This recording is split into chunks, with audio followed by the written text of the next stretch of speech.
What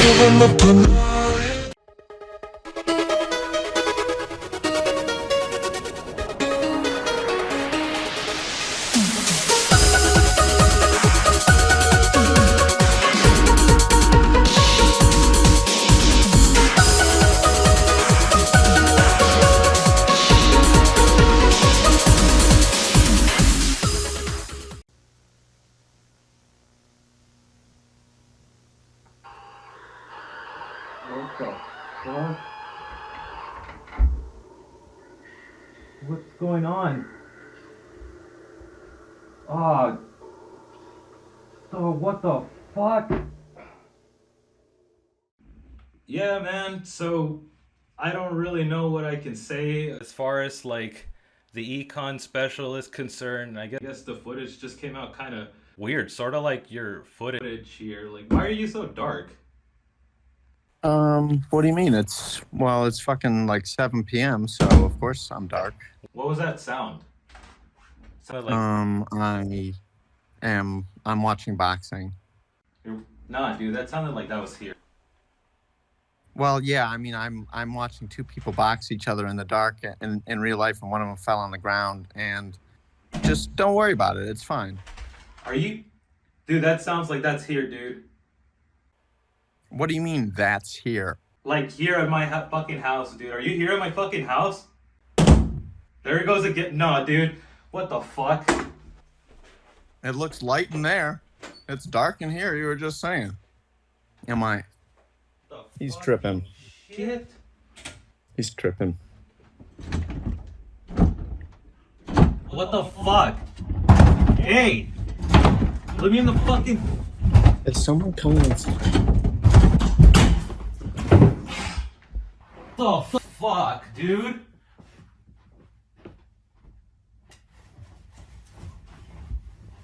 Are you fucking... What the shit? I can explain.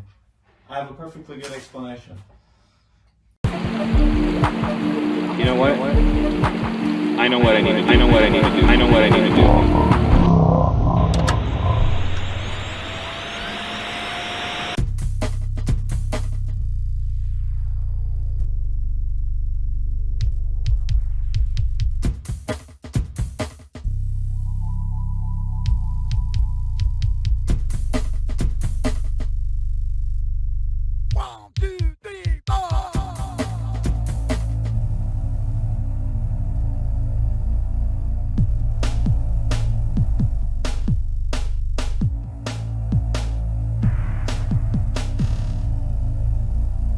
It's a kind of a strange sensation.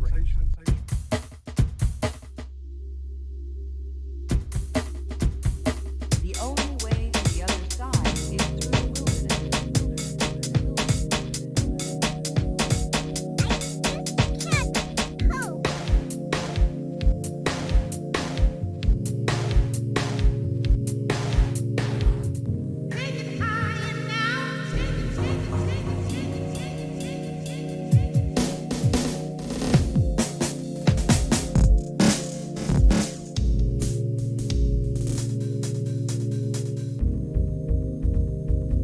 lost my mind.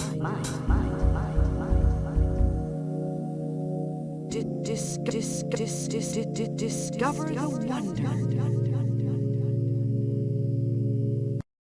Hey, what's up? This is Drink Your Tears. My name is Big Lots. My name is Vapor Source, and you're Watching Sights, Sounds, and Conversations. With Codex Encyclopedia. Watch it.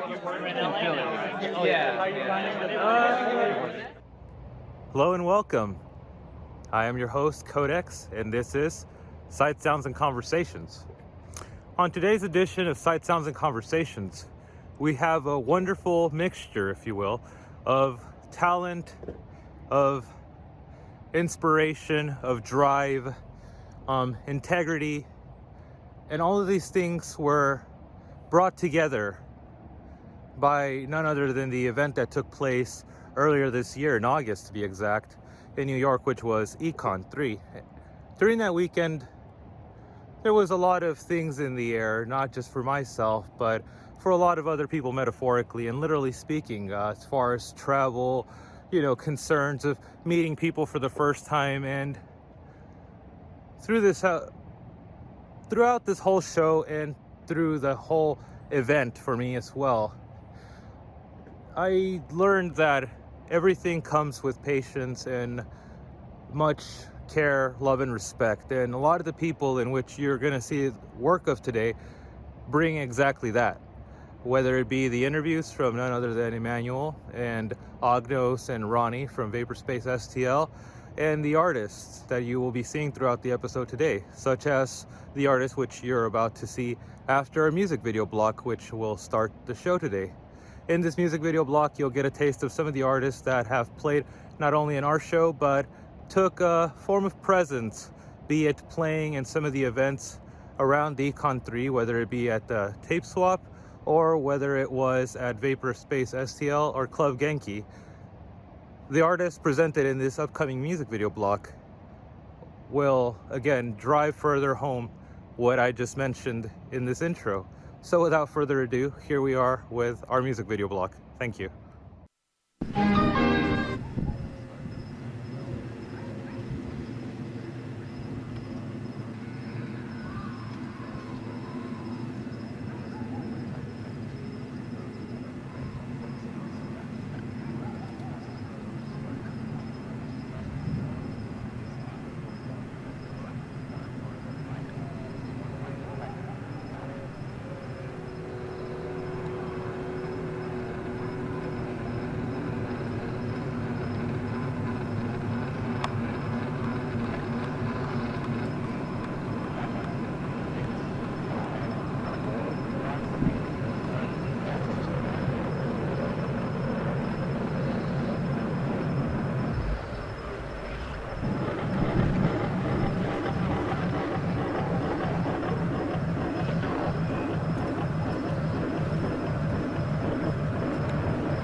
In American business, that's the way it is.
الله يسهل لك الصغير تف عينيا انت بس اللي صيت اما جيت يوم عليا الله يسهل لك من نهار تتزايد اللي راح واللي جاي ولا اثرت فيا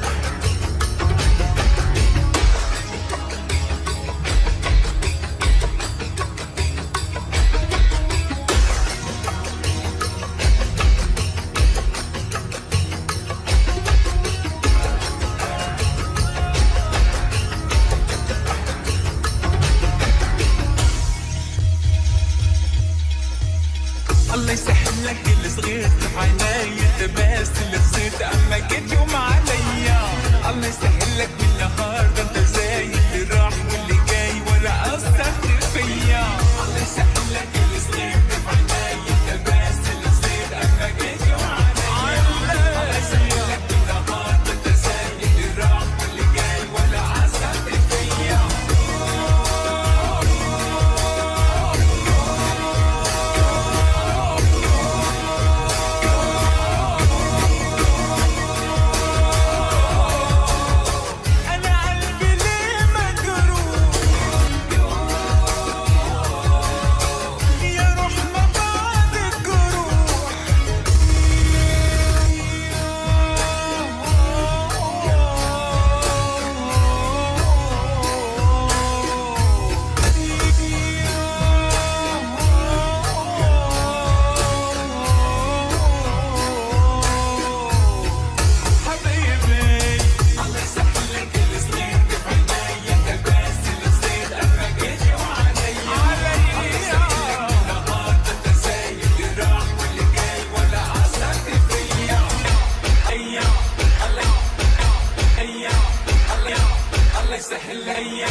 الله يسهل لك من نهار تتزايد اللي راح واللي جاي ولا أثرت فيا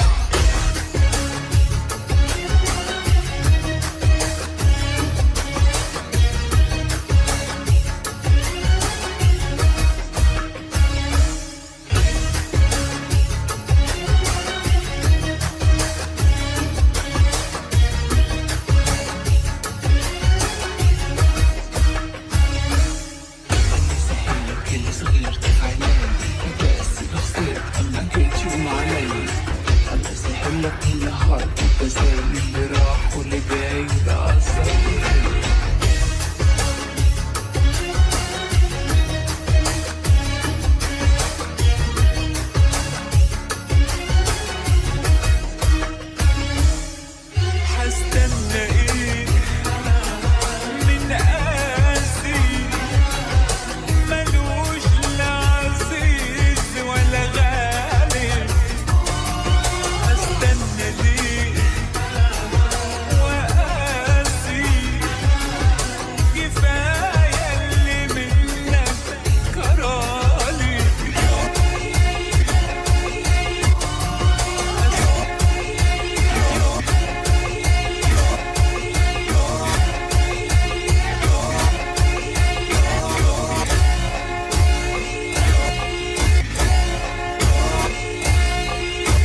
Greetings, Henrik.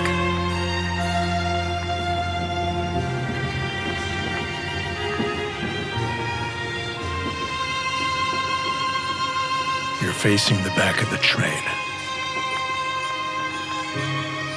You'll only see your past. Aren't you curious to see your future?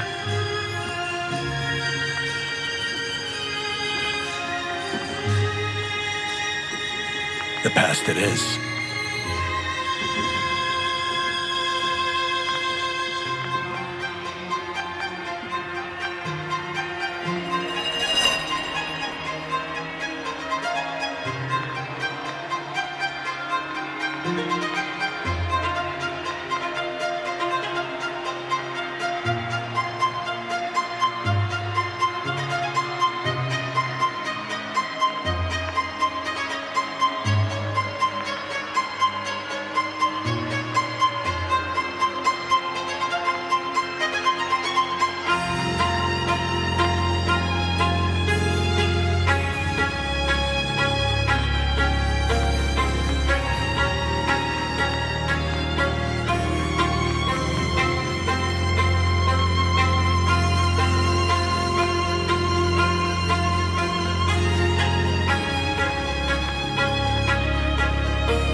What is the origin of your problems?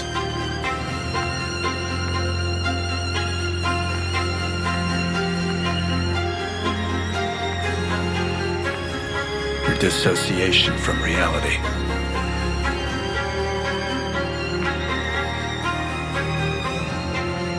Focus, Henrik.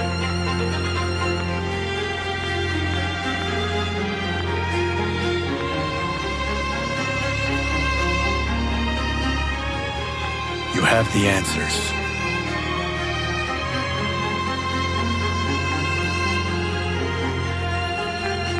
All you need to do is look within.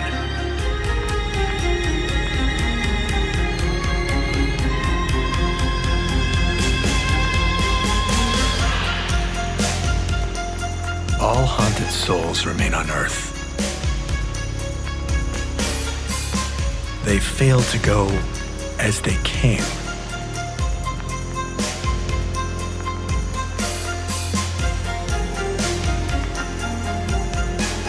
So when you died,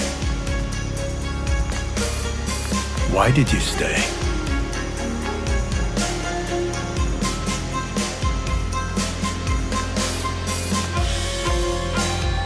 Complicity in war.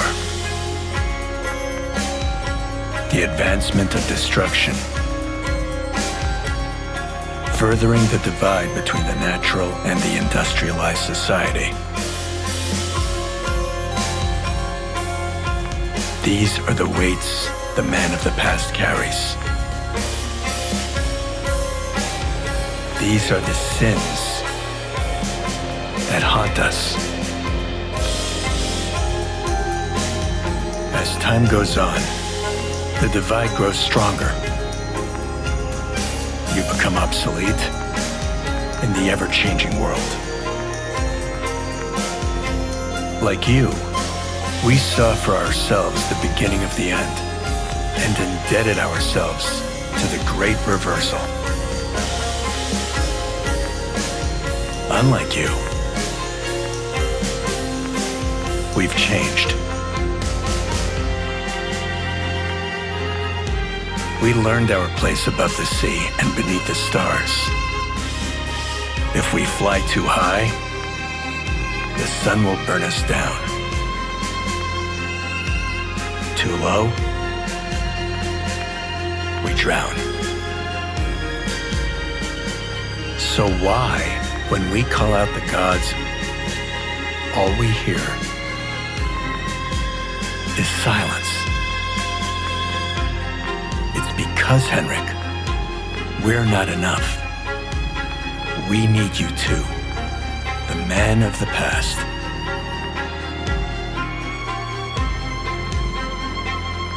Your decision carries weight. There is no multiverse with all possible outcomes. There is only one place, one time, one choice. If you choose the right one, you can restore the balance. The burden on your shoulders will be lifted and shared among us all. You will redeem yourself. And most importantly, you will be happy.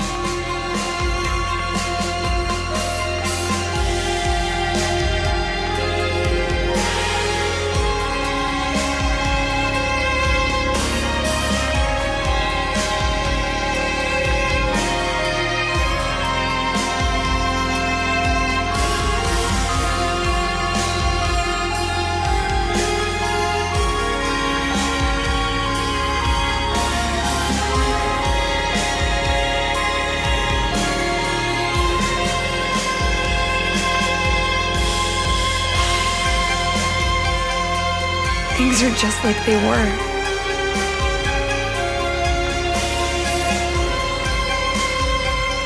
For a time, I thought I'd never see you again.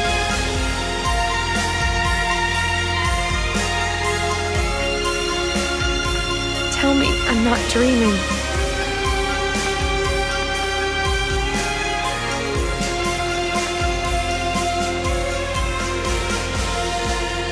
If what you want is to live forever,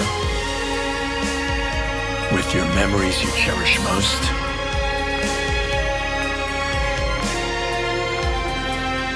live here, within the interface.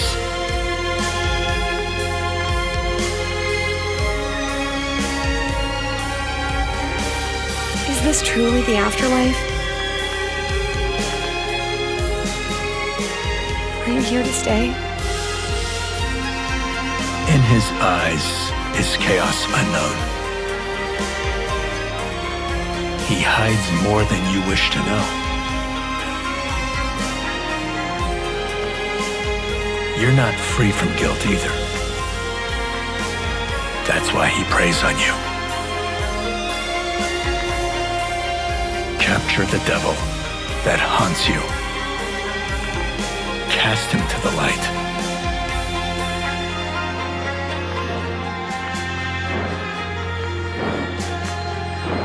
You see him. Are you fearful? Are you scared? If you're not, you've been fooled.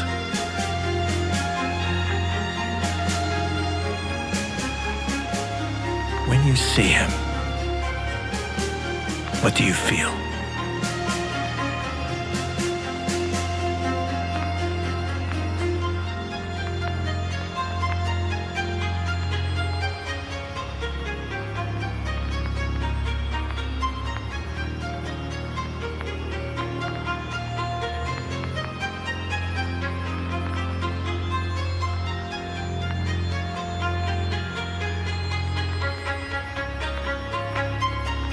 Within the lighthouse, there is a red button. Press it, and you will make the right choice.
How was that music video block?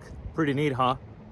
Well, time now for one of the artists that we had the pleasure of meeting back at Econ, and to be more exact, we actually had a real good conversation, which we will be playing in a later edition come further down the line, as we are gonna be having something that, I guess, to be quite exact, is different than what you will be getting. But what you're gonna be getting today will be none other than time travel tapes, which was brought to us by none other than our very close and dear friend Stephen Droner, who we really love and appreciate not only their work and their talent, but their overall, again, respect and love for a lot of the arts, not only in the Vaporwave community, but a lot of the things in which, at least for me, when coming up with the show, I always want to take a moment of as much respect and clarity when it comes to how I curate and put these shows together.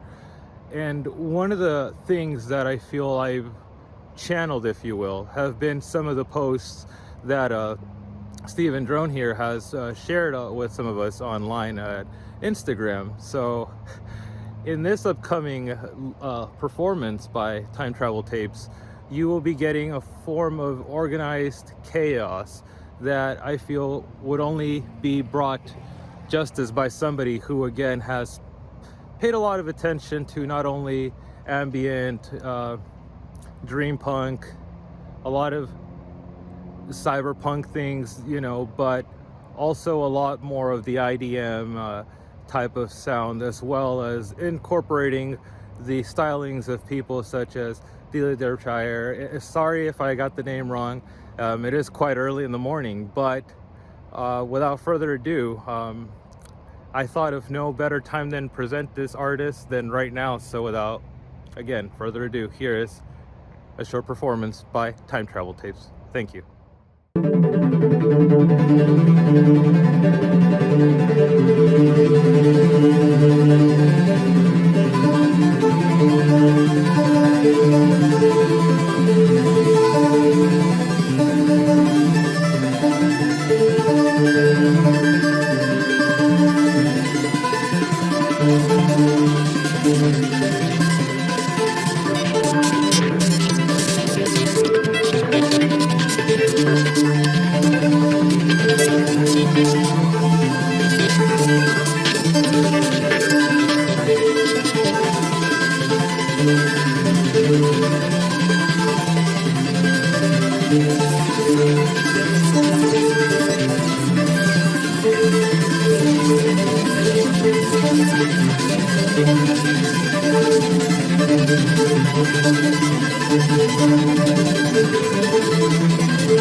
at Sight Sounds and Conversations, we've always had a very big love, respect, and admiration for anybody and everybody who is willing to continue to purvey a love of the arts, and not just that, but continue to also motivate artists to continue to be themselves. And the person we have in front of us here today is none other than Emmanuel. And for those of you that don't know, Emmanuel is quite a well-known figure in this community for having done some really beautiful, customized releases, such as, hey, Sheep, show us what you got there from Emmanuel. So this is 7-inch, right? Okay, lovely. Whoops. I saw that coming. Thank you. We've got KK Cruz in here. Here you go. A lovely little thing, and I'm going to show you what it looks like, because why not? We're here, we're enjoying ourselves. Let's see.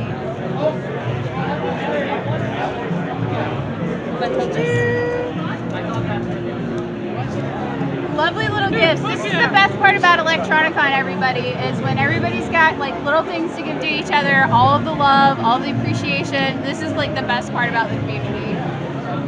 Besides seeing just this customized little 45 here, Emmanuel has also gone out of the way to do things such as releasing, if I'm correct, you've done 8 tracks and you've also done more reel-to-reel based? These reel-to-reels, I've done I think 7 or 8 reel-to-reels now that I've officially released, and then I lost count how many I made for myself. 8 tracks, I did a few for myself. I did a couple mini discs, I did micro cassette, CDs, 1 floppy disk, tons of tapes. Yeah, that's a lot of what I did. As a person who really enjoys your work, I must ask, out of the personalized artist copies that you sent out, which one was a bigger challenge to transfer onto a more older medium, if there's any notable one that you can remember? I can't say any of them were really a challenge. Just most of them were me legitimately challenging myself to try to do something new. And it all started from coming into the vaporwave scene late and seeing all these releases like, I want this, I want this, I want this. And then just start making bootlegs for myself and kind of figuring out how to do it and make it sound good, look good. And then going from there until I get to that level that I'm at now. And now I have all the equipment to do professional looking releases almost to the level that No Problema does it, because they still do everything DIY, which is just impressive as hell. Like, they're so good at what they do. For you, is that one of the big aspects that drew you to Vaporwave? Because, see, for me, I'm a big music nerd, and I've always looked into things from going far back as pirate radio to the idea of things like industrial music, making cassettes, and like, you know, was this one of the things that drew you into that made it like, oh man, Vaporwave fits with what I'm already about? For me, it was more, I kind of tripped over it, and because of a video on This Exists YouTube channel, I watched that, heard St. Pepsi was the first thing I ever heard, and it was Enjoy Yourself. I'm like, I recognize that. Went and grabbed Michael Jackson off the wall. I'm like, there it is. And then I heard Blank Banshee, and then everybody's favorite classic, Lisa Frank 420. And it was downhill from there. And what drew me in is people taking all of these samples and just chopping them up and turning them into something completely different and something new, instead of, like, you know, the general sample, loop it, go, call it a day. Like, no, they're like reinventing it almost, like what Mesh does. Like, every time I listen to anything he does, I'm discovering something new. Or and anything on Floral Shop, there's so much in there. Or God, DDS alone, one album is just so loaded. Yeah. And I came from the old techno scene where they did a lot of, the sampling and kind of rearranging and everything. I also was there when Chopped and Screwed first became a thing, and I hated it. I thought it was awful. And then I come into this Vaporwave scene, I'm like, this is just Chopped and Screwed, but done right. Like, it actually sounds good, and it's fun to listen to. And then they got people throwing beats over it, like Blank Banshee and anybody in the future funk scene, like Matt Cross or Groovy Kaiju. I actually mastered one of his records. Such an awesome Great. guy. Actually, a lot of what Pacific Plaza puts out. And then I started kind of just dabbling in it and just go from there and see what happens. And here we are. Yeah. One last thing before we let you go and for you to enjoy the rest of your day here, I wanted to ask, is there anything that you could give as a form of advice to anybody out there that, even if they're not within the arts, but they still want to be within the do-it-yourself type of mentality that you could, advise to just let them go as far as they want? Grab whatever media you want to do and just do it. That's really all there is. All I did is I grew up with tapes and mini discs and 8 tracks and reel to reel. Got the equipment, just did it. That was really it. Like, don't be afraid to do it. Don't let your insecurities or bashfulness or shyness get in your way. Just put something together that you are proud of, that you feel happy with, and just put it out there. Rather if it's a fan art or anything. I mean, I was terrified to put those reels and 8 tracks out, and I just did it, and everybody loved it. So yeah, that's what I would say. Just do it. Yeah. And lastly, before we let you go, would you like to send a shout out to anybody that may be watching this late September edition of ours? I would love to shout out everyone that is here, everyone that is watching it. The list is very long, so I will just summarize it with everyone. Everyone is included, because that's how this scene works. So I'm going to shout out everyone. You heard it here first, and that was an interview with Emmanuel, and we will be back with more. Thank you.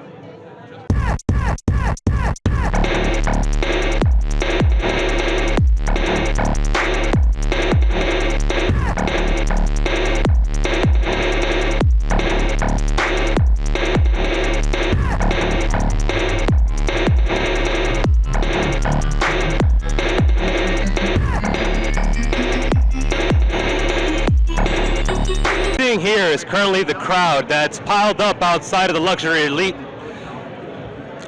set, and of course we were expecting this kind of thing. Luxury Elite, of course, has been a queen and has been one of the many purveying forces that has told many people in the vaporwave community, do not shy and do not stray away from doing what you can. As in the distance you can see one of the major players in this industry here, Clanton himself. And Clanton's even waiting. yes. So that really goes to show again how much of a hold a queen like Luxury Elite continues to hold onto the vaporwave community when even the event holder himself is having an issue trying to get into the stage. We'll be back for more. Thank you. Hello and welcome back. We hope you've been enjoying the show. It's now time for none other than Luxury Noise, who we've previously have mentioned in our past editions when we used to be on twitch.tv/Codex Encyclopedia, which we're still going to be doing game streaming, by the way. But, however, to go back to the important thing, on the editions we were having on our Twitch editions, we had none other than the artist who we're about to have, who is Luxury Noise. And Luxury Noise is a person who I personally have made into an influence of mine, a mentor, if you will, not only for the way in which the collective Coast to Coast has been able to very easily made me look in awe and again in more inspiration at the types of streams and events they have put together in the past, with the added of the headliner of our show today being Gogh. They have put together events in which I only feel that they have propelled further the URL online show experience, if you will. But beyond that, Luxury Noise is an artist whose music, whose sound, whose ear and sensibility continues to show very well with his own work that diversity does indeed offer a very good richness when it entails one to be as open as somebody like Luxury Noise happens to be, from not only experiences that I've had with talking to this artist before in the past, but again also with the music. In this set, you can expect everything from the recently released Devotion single, which sounds a lot like with what the rest of the set basically gives you a feeling of, which is the old, you know, Tony Allen, I think I might have the wrong name, but back in the day, Factory Records and New Order, they had their hands in putting together a venue, a club of sorts. I believe the name was the Hacienda. And, well, this set right here has nothing but Hacienda type vibes. And without further ado, here is Luxury Noise. Thank you.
With my head in the dumpster.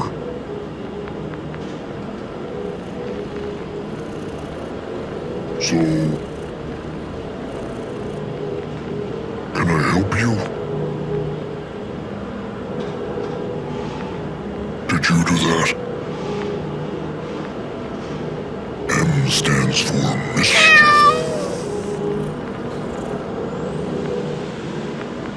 Wait a second. You're a cat. I got something you might want to see.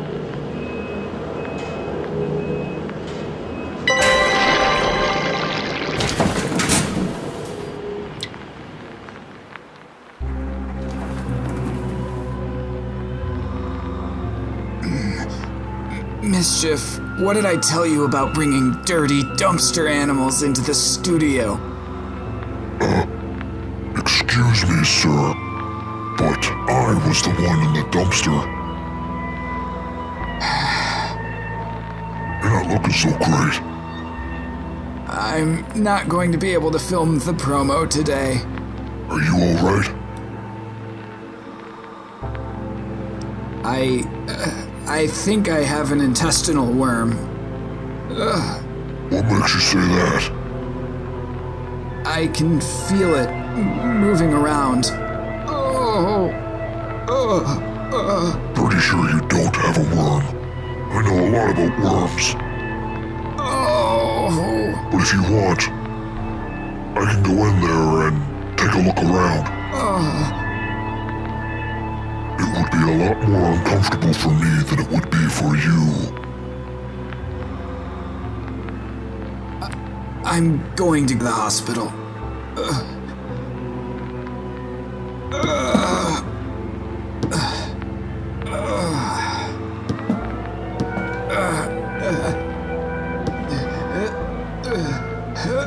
I'm halfway. Okay.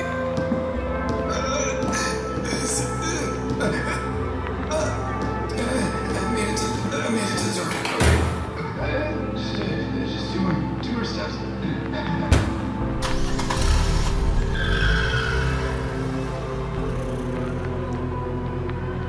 Poor guy. Ever since he had his leg strategically moved to the sides of his head, he hasn't been the same. Anyways, that's not what I wanted to show you. This is what I wanted to show you.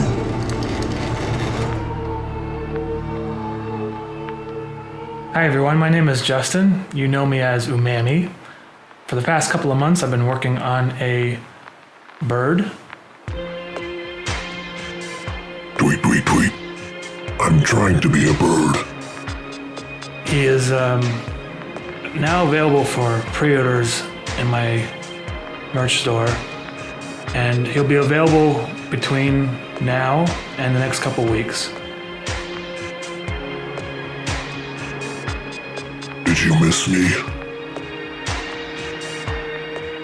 After the pre-orders end, there's no guarantee that there'll be a second batch made. But if you do order during the pre-sale, the idea is that he will arrive before the end of the year, so before Christmas.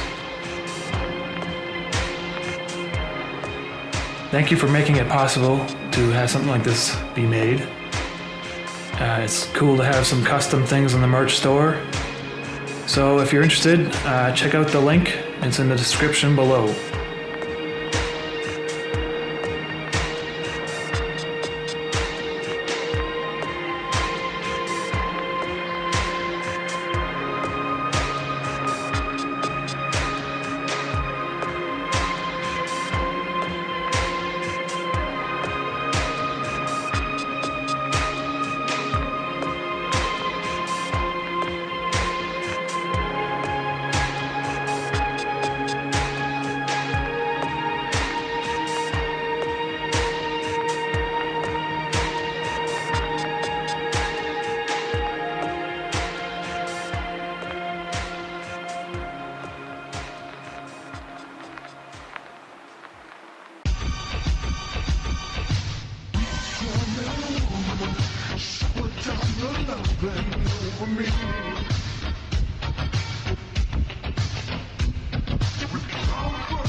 Here we are back again at Purgatory with none other than, who are you, sir?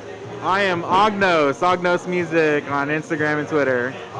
And one of the things I want to go ahead and just highlight for anybody that isn't really aware, Ognos here is one of the people that, unlike here at Sight Sounds and Conversations, where we tend to have a more glitchy, experimental sense, Ognos here has been a really good archivist of sorts of a lot of the ongoings. We have here at Sight Sounds and Conversations found a lot of inspiration to even reach out to artists such as Fantacat from having seen the way in which you archive those different events and how you've actually also captured different VA10 events as well, if I'm correct. And I want to go ahead and ask you, what kind of photography were you doing, or what is something that you feel has overlapped and where you feel seamlessly? Because the way you capture your images is something that some would maybe call it voyeuristic or a fly on the wall type of thing, but you almost feel like a kindred spirit within the event itself. So what is it that you're able to do in order to maintain or get the type of shots that you get of people in which you capture them at their most sincere and vulnerable? So like photography is something I was kind of always interested in. I've always taken pictures on my phone at shows. I started taking it really seriously after Econ 2. I brought my camera to Econ 2 not knowing anything about what I was doing. Lost the SD card, so all those photos I took from Econ 2 are gone forever. And then over the pandemic, I spent a lot of time really practicing, learning how to take full advantage of how to use the camera, take pictures. Got a lot of practice shooting different shows around the Bay Area, and then also hooking up with Fantacat and doing pictures at the shows out there. So a lot of the pictures I'm kind of just snapping away, and when I just see moments of people just having fun, they kind of get past the point of they just see a guy at the camera and just ignore me at the end of the night. And that's usually the point when I start getting like the best moments, is when people don't think I'm there anymore, like still capturing everything. Do you have a particular reference point at all in which you always carry with you when going out and working, or is there any form of, or any advice that you can give people that want to get themselves out into capturing these kinds of scenes, not necessarily just Vaporwave, but any local or just any art scene in general? Absolutely. So yeah, go to your shows, go to events everywhere, and just like, if you don't have anything, take pictures with your phone. That's like probably the best camera that most people have easily access to. And then if you want to work your way up to getting like a small like mirrorless or DSLR camera, they're pretty cheap if you can look into it a little bit. But like honestly, like the phone right here is kind of amazing, the kind of pictures you could take on this thing. And you can get some, it's like really like learning about composition and framing and being in the right position, like from a distance from people, learning about all that stuff. And like I spent a lot of time educating myself with like YouTube videos and just trial and error, like always really pushing my boundaries to learn how to like take pictures that I'm not used to in like really uncomfortable situations. I'm always putting myself into new situations.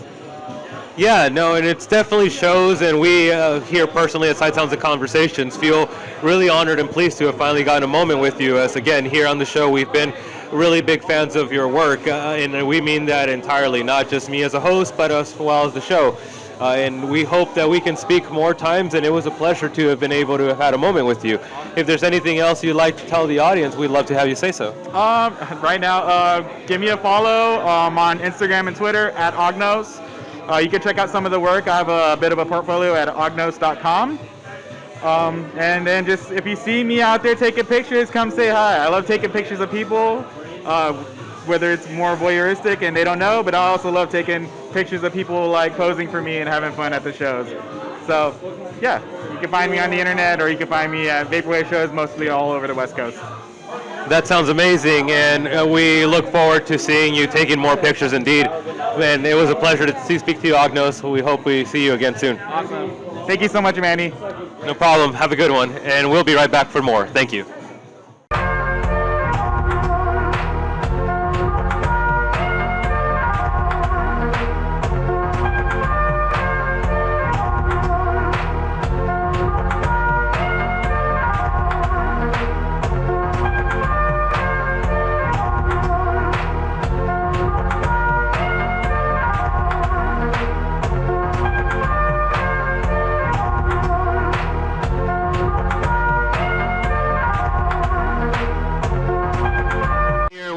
usually are with a form of candid shot, as you know. Here on Econ 3 Special, we try to have the element of surprise while and alive. And who do we have here? None other than Ronnie from Vaporspace STL, who is none other than the mastermind of one of the things to continue have this party going at New York, which is none other than Vaporspace presents Space Invaders at Purgatory. And we got to ask you real quick, Ron, how did the overall trip and even planning of this set in now? I'm overjoyed at everything that has been happening. The last 4 days have been an unbelievable, kinetic, energetic, dynamic explosion, and I am gonna try to survive yet one more night of fantastic music and partying, and I just couldn't be happier. I'm energized by the people that are here, even if I am down low on the bar. Well, before we let you get back to all of this mayhem and party of all good sorts and natures, I got to ask you, for anybody watching that wasn't able to make it out and also has an inspiration to continue to do something like yourself, Terminally Chill, and very much of the other groups that put all these types of events together, what would you advise them in order to keep their motivations up and going to put these kinds of events together as well? If you love Vaporwave, a thing that you can do to support it is try to make the Vaporwave community in your location come together and have a party. And it doesn't have to be on the scale of Electronicon where there's over 3,000 people there. It doesn't even have to be on the scale of Vaporspace events as we're approaching 100 people coming out to our parties. You know, everything has to start from the beginning, and it's really nothing but a party. If you can host a party and play music at a party, you can host a Vaporwave party. And it doesn't have to be in a club. It can be. Clubs want you to be there. They like Vaporwave. They do. They want your people to come out. But if you need to start with a basement show, then start with a basement show. But organize a party, get your talented friends together, and make Vaporwave happen in your city. You can do it. You heard it here first from Ronnie himself, and let's go ahead and take this piece of advice and further expand on all of this beautiful art that we're already creating and bring it to another 10 years of Vaporwave magic, indeed. And thank you. If you have any other words you'd like to give the audience, Ronnie, then we'd like to go ahead and just let you have your time here, King. Music and Vaporwave forever. Thank you very much. My pleasure. Yeah.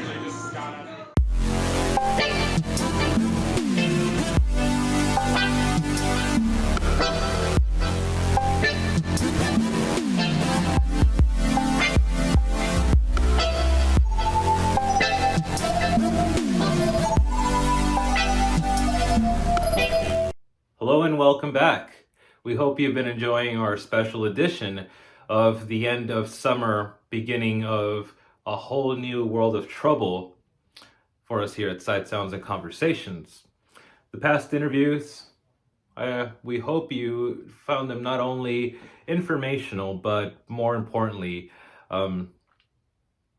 inspirational and liberating in a way that any of you currently watching that have a similar form of desire to do some of the things in which both either Ronnie or, Ognos talked about in these interviews, for you to as well go out and do as much as you can to not only put your work out, but to capture it and to also, put a spotlight on it the same way these two artists have done so. And now it's time to present our following artist, who is none other than Tourette. Tourette is an artist who I've had the pleasure of having speaking and having met over at the Econ 3 Festival, which a lot of our edition today has very ambiguously been giving little allusions to here and there for. And the reason is because we wanted to assure that it could sit well with the overall, let's not go ahead and give you too much here now, because Tourette is going to give you all what I'm trying to say through music. Tourette is an artist whose sound has a really nice, especially with the recent album, let me check my notes to have the title precisely and correct for any of you, With Life Again, the most recent release, which has a really nice blurry line between that of dream pop and vapor trap, dare I say. But the way it's done is in a manner in which I personally find not only refreshing, but I find that it's doing a lot by the way of building on past forms of already, I don't want to say defunct or extinct, but for the time being, such things as like ocean grunge and certain things, seems to be a certain form of persistence in that very same, to find a form of melancholic, essence in a musical way, without it necessarily trying to say anything more than that sweet tonality in which we can achieve sometimes. Along with that, we're going to have some visuals that I feel fit this very well. So much so that at certain points when I first looked at this and I previewed it, I was finding myself pinching and slapping and doing all of these things, trying to figure out whether I was awake or not. So let's see if you feel the same once you get into Tourette. Thank you.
Whoa, Pete. Go easy on the air freshener. You know, I really hate the smell of that stuff. Why can't we just use those mini incense next to the toilet? What mini incense? Are you talking about matches?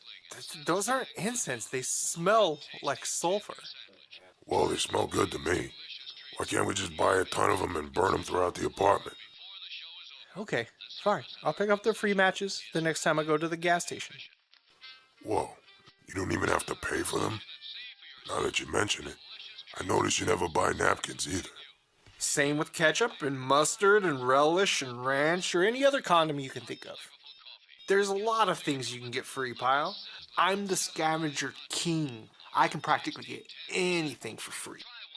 You know what? This is sounding more and more like a scavenger hunt. But a true scavenger hunt has teams. Okay, pile. The king accepts your challenge, and we'll see who can stockpile, no pun intended, the most free goods. You're on, pal. I mean, it's a scavenger hunt. You're looking at the biggest scavenger you ever seen.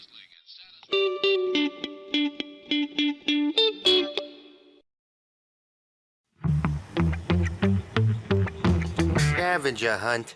I ain't no scavenger. I work for a living, Pete. Listen, you don't have to be the actual scavenger.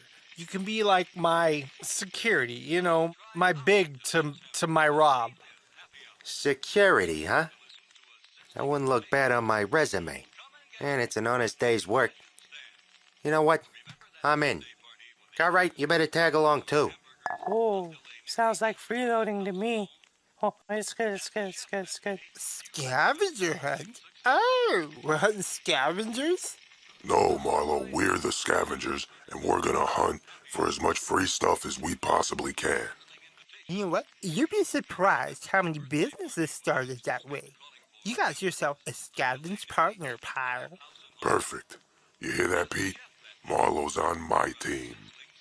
Oh yeah? Well, I got Tommy and Cartwright on my team. Well, I'm just security. And I'm here to sell my buddy. It's good, it's good, it's good. Can I ask you a question, sir? Sure. How many lighters can I get for $20? For $20, you can get about 17 of them. Oh, are those the good lighters or the cheap ones that run out? They're the cheap ones. They run out. Yeah, all right. Well, in that case, just give me some matches. As many as you can. Well, the matches are free, but I'm gonna need to see some ID. Cartwright, give him your ID. I'm only 17. Alrighty, we'll see ya. God damn it, that didn't even work. Cartwright, you're no help. No, no, it's good, it's good, it's good, it's good. Tommy, what should we do? Alright, I'll handle this. Jeez, it's hard enough going in these places. Alright, I'll be right back.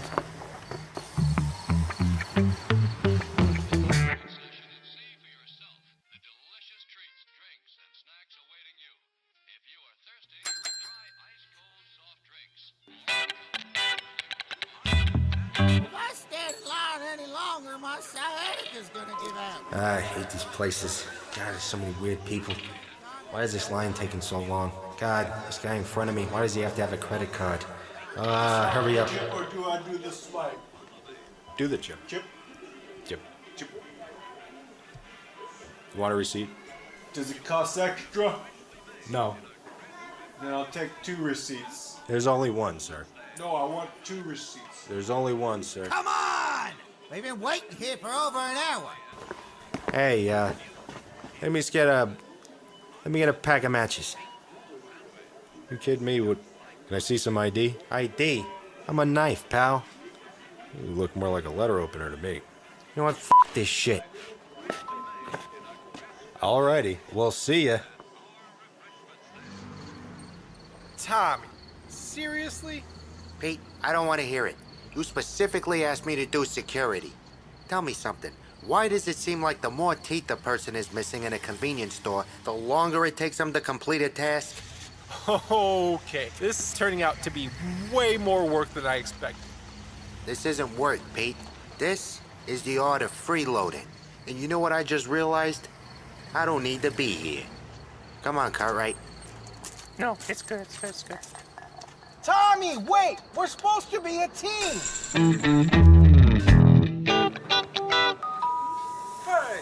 There's not there! Hey, excuse me, what do you think you're doing? Oh, no, I'm just being a minute. Can I get a book of matches, please? Not until you get a shirt and shoes on. Shirt and shoes?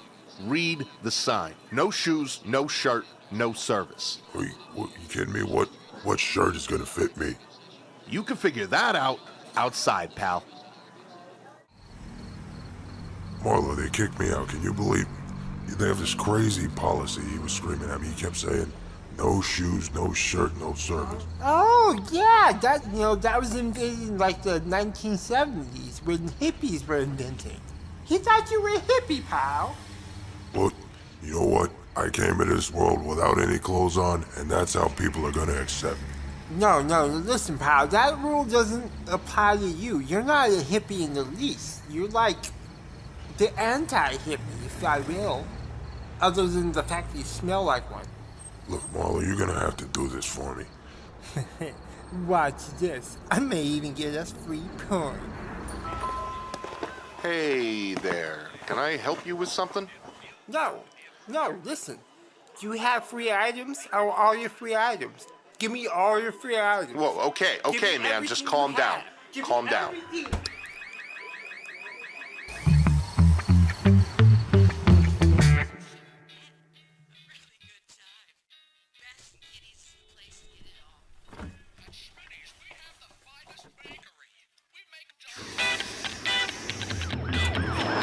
I'm sorry, pal. Listen, the least I can do is buy you lunch, okay? My choice? Your choice. All right, we're going to the wing place next to the Ogostogies. That's perfect. Wait. They have napkin dispensers at every table. Are you shitting me? No! That's free napkins. And the dispenser on the table. Oh, waiter, can I get some more napkins over here, please? Oh, yeah, extra napkins here, too. Alex Cohol has the best wings and ribs, especially when you eat them at the same time. You know what, pal? We almost cleaned out the entire napkin dispensers in this entire restaurant. Who knows? You might end up winning this contest after all. I'm thinking the same thing. Oh, look who it is. Oh, look who it is. So, where's all the free stuff you scavenged, Pete? Well, Tommy ended up ditching me at the gas station. But I did manage to get this free squeegee. Pete, that's not scavenging. That's theft. You know, it's not easy being a scavenger. And if you want free things in life, well, guess you're gonna have to work for it. And look at all these napkins, Pete. Actually, pal, I just used the last napkin. You might have just lost. Are you shitting me? You mean to tell me we went through all of this? We got nothing to show for it? Well, if it makes you feel any better, we are both banned from BT Liquor for like the entirety of our lives. Well, all I know is these were some damn good wings.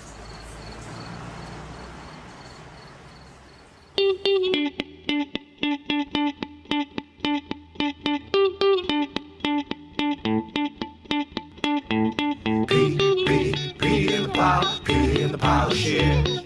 Pee in the pile, pee in the pile of shit. Pee in the pile, pee in the pile of shit. Pee in the pile, pee in the pile of shit.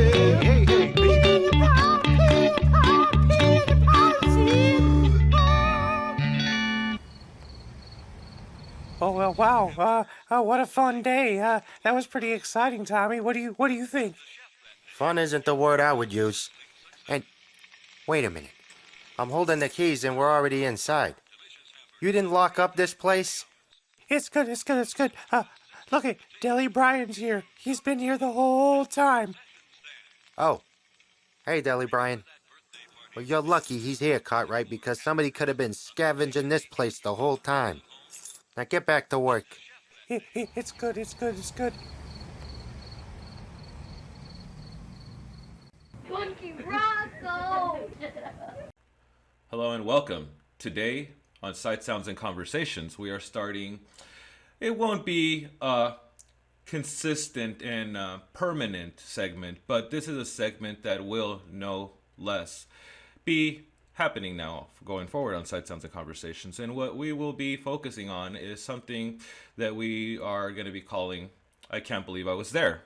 And what I Can't Believe Was There, or I Was There, is going to constitute of. It's going to be people coming on and talking about their experiences in events, places of some form of significance, whether it be the Vaporwave community or just an art scene that is currently ongoing in our world. And with that, we currently have Quiz, who is a longtime supporter of the Vaporwave community and artist, and is now turning into an artist themselves. But in this interview, we're going to be talking about how there is a form of merger, if you will, between being a supporter, an admirer, having a respect, and eventually having it grow into something that becomes you yourself becoming an artist. And without further ado, let's go ahead and introduce none other than Quiz. Thank you very much for being here today. Thank you so much for having me.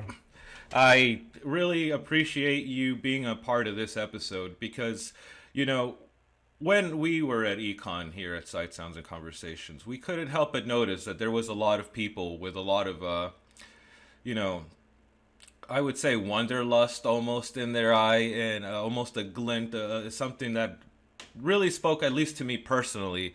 And I gotta say that among those people, you were one of them, and I really do feel a further enhancement was done to my experience at Econ by having met people like yourself. And with that, I want to go ahead and start by asking, which to artists that I've had before, it may seem more of a standard question, but given the fact that right now we're talking about having been at an event, and an event like Electronicon 3, which in my opinion continues to symbolize the ever silent but really loud, which becomes a form of a paradox, if you will, that Vaporwave is not going anywhere, and just like that, a lot of other art movements aren't going anywhere. So with that mentioned, I want to ask you, how long and how did you come about discovering the music and the art scene that is known as Vaporwave? So when I was, let's say 4 or 5 years ago, this is going to sound really terrible, but I genuinely thought that Vaporwave was like just a type of meme. I thought it was like, oh, it's the meme with like the spaced out letters and the water imagery and the Roman busts. Because I would see memes in the Vaporwave format, maybe sometimes set to some kind of like ambient music, but I didn't actually know that it was a music genre. You know, I would see, oh yeah, this is I don't know, like a Vaporwave edit of something, or this is a, Vaporwave Fiji water and dolphins kind of aesthetic that was used kind of as a background thing. I didn't actually know that it was a musical movement, or that it was even necessarily a serious thing at all.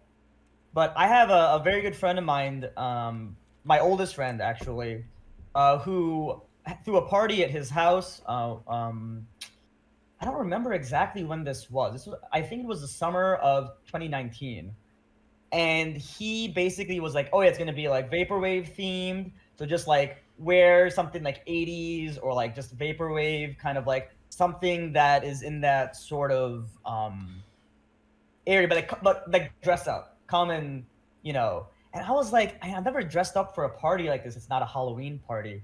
So I had to do some research, and I looked it up, and I'm like, okay, like I'm kind of seeing a little bit of this. Like I did listen to synthwave. I was already into synthwave, so I knew that vaporwave and synthwave were two different things. But I didn't really know what vaporwave was until I started looking it up to go to this party. At the end of the day, I ended up doing like a very like Miami Vice kind of inspired outfit with like a white suit I got a sunglasses. It was the first time I started wearing the sunglasses. I got like a shirt from Vapor 95 that had like, you know, that kind of just imagery on it. And I went to this party, not really kind of having much in mind, just like, oh, I'm going to my friend's place. He's throwing a party. And I go there, and he was hosting at his parents' house, and he had, you know, colored lights everywhere because he'd installed those color bulbs. He had like TVs playing like VHS like footage. Like he had he had a VCR, so he was playing old VHSs and like VHS footage that he like curated. And most importantly, he had curated like a whole like night long vaporwave playlist. So at that party, I basically got introduced to the aesthetic of vaporwave, the fashion of vaporwave, the visuals of vaporwave, and the music kind of all at once. And not even as like an active thing, but just like, oh, this is a party, and it's kind of like in the background. But the more, you know, we're at this party and we're drinking Zima and like blue, like mixed drinks that were like blue and pink and stuff. And I was like, this music is actually kind of like, it's kind of hitting right now. Yeah. Like, I was into electronic music, really at that time. But I'm like, I'm hearing bits of funk, I'm hearing bits of jazz, I'm hearing little snippets of music that I was into, but it was just kind of recontextualized. And that what nailed it for me, I was sitting on his couch, I was just chilling. He actually took a picture of me. I didn't know at the time. I saw it afterwards. He took a picture of me, like kind of lounging, because I kind of looked like I was posing, you know. And I was listening to this album and just like, wow, like it's, you know, the sunset, the lights are on, and this album is just like this album feels like it was made for this emotion. You know what I mean? Like it couldn't fit more perfectly to this vibe. And that album was World Class by Luxury Elite. So that was the first album that did it for me.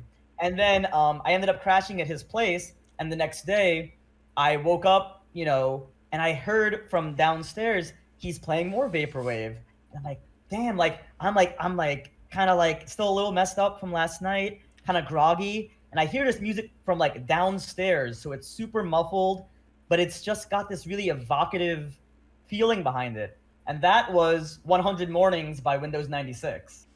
So I always kind of joke that I heard like the perfect nighttime music, and the next morning I heard the perfect daytime music.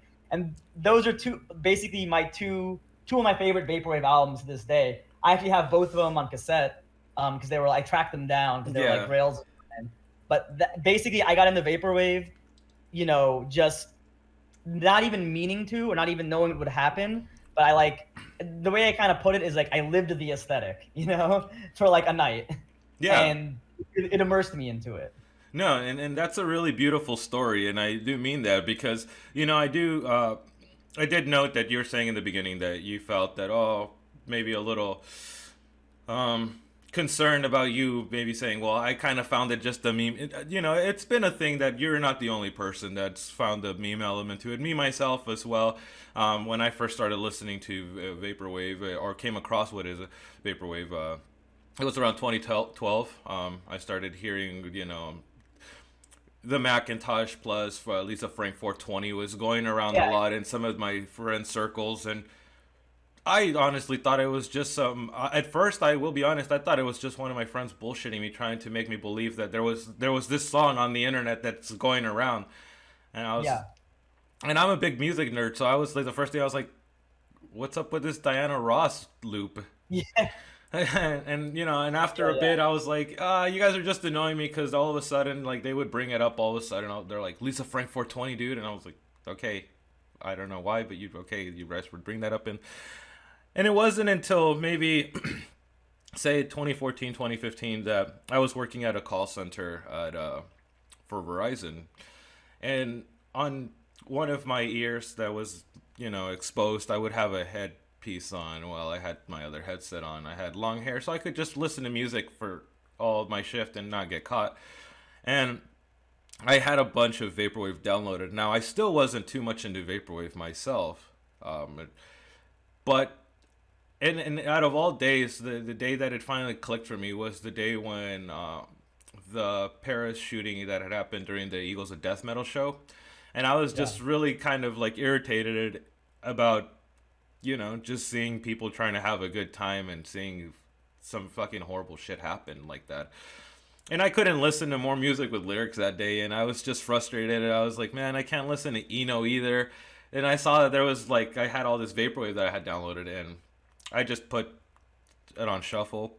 Well, vaporwave finally clicked for me while I was sitting in a cubicle and I was listening to Laserdisc Visions, and I was like, I get this. I get what's going on with this, you know?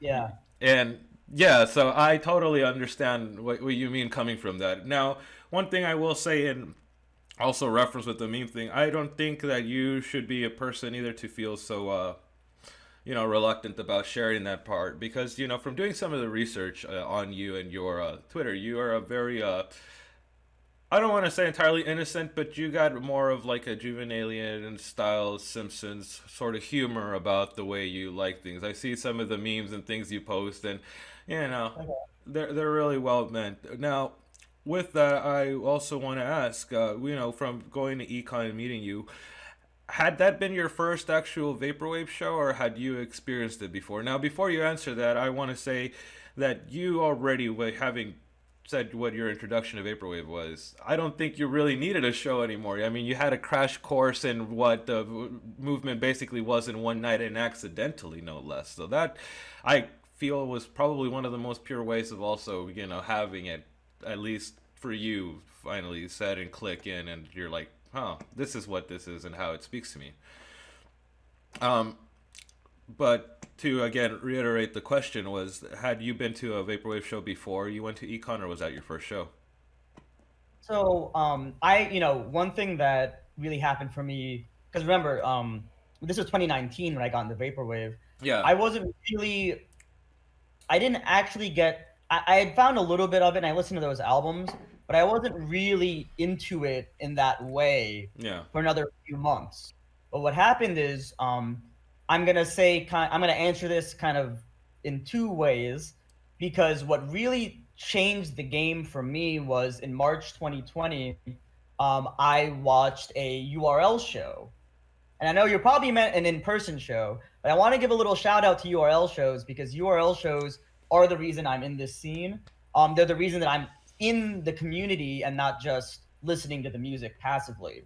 Because what happened is I saw someone tweet about, you know, Virtual Memory 6, I think, or 5, which was put on by Pacific Plaza, and it was on Twitch. And you know, it's COVID had just hit, so you know, people were in lockdown. There's nothing going on, and I logged on. I clicked on the Twitch. It had just started, so I clicked on, and I was like, "This is really cool! Like, this is really sick! I'm hearing all this new music, all these new artists." And I got in the chat and I started talking to people in the chat because I was like really excited.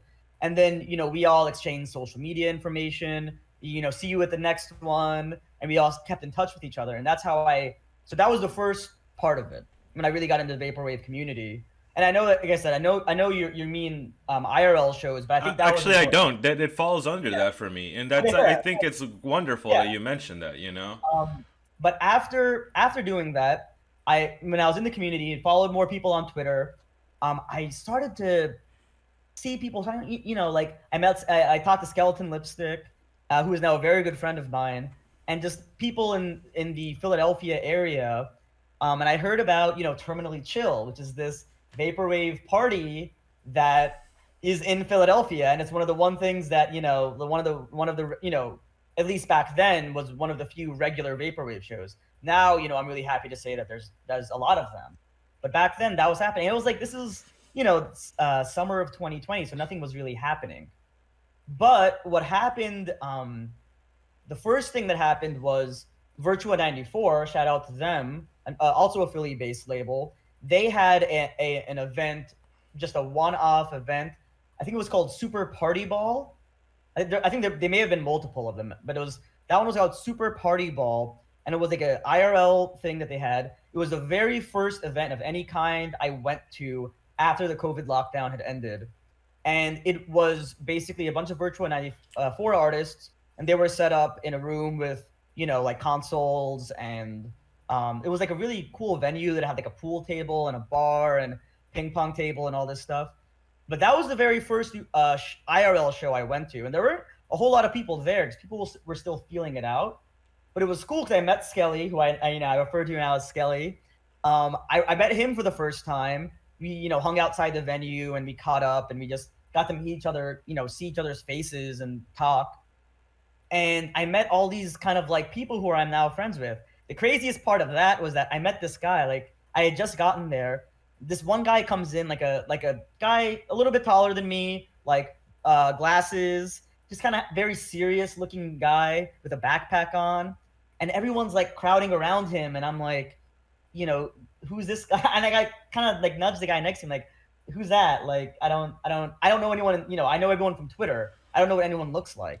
And he goes, oh, that's James Webster. And I was like, oh shit, James Webster. Okay, cool.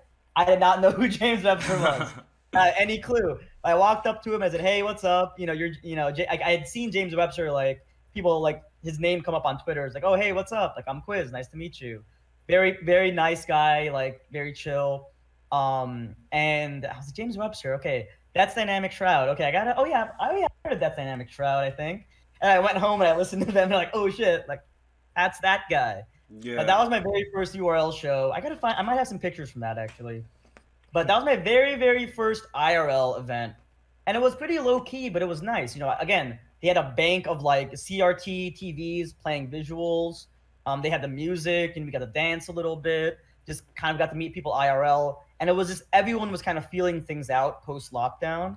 So it was very low key, but it was kind of cool to put some, faces to names that I know people on Twitter.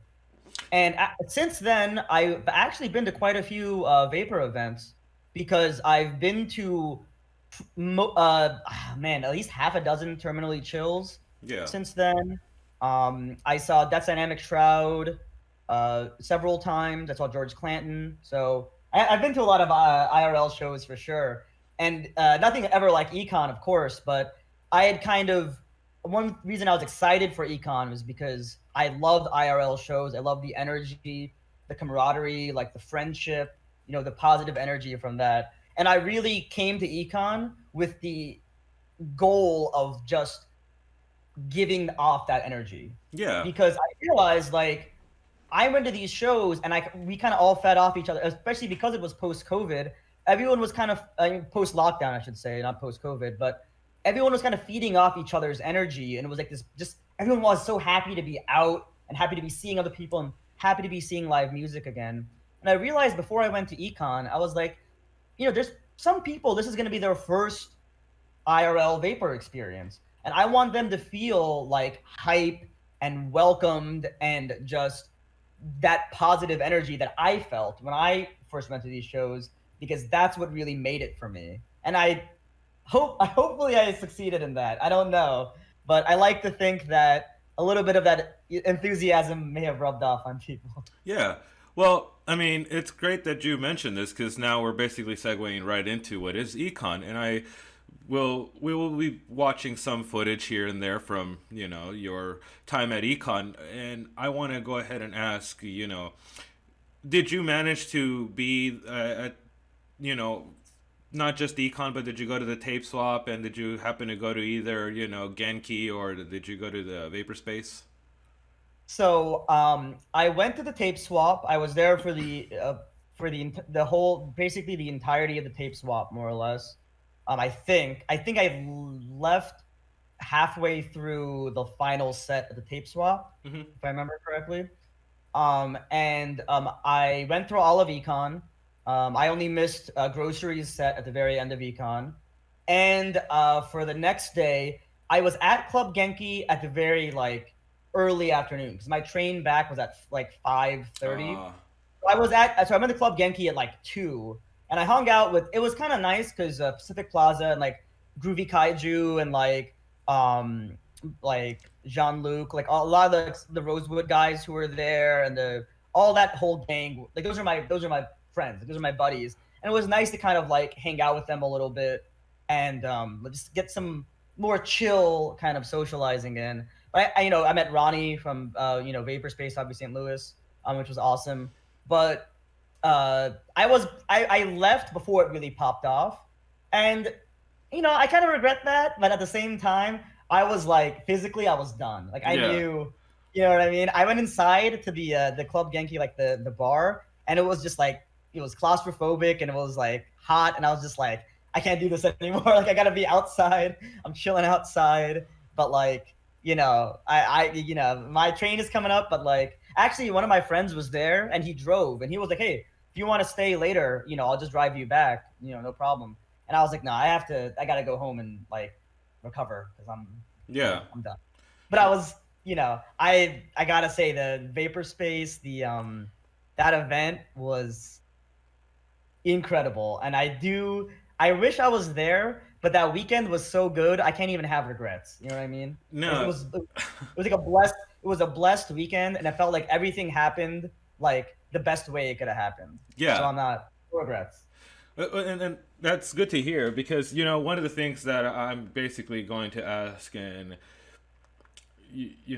lean towards is basically what you've been talking about. And one of the things for me that I feel is really notable in this conversation I've been having with you so far has been the seamlessness almost that you've had in feeling comfortable and feeling part of a community that is made up by a lot of individuals of a lot of different backgrounds.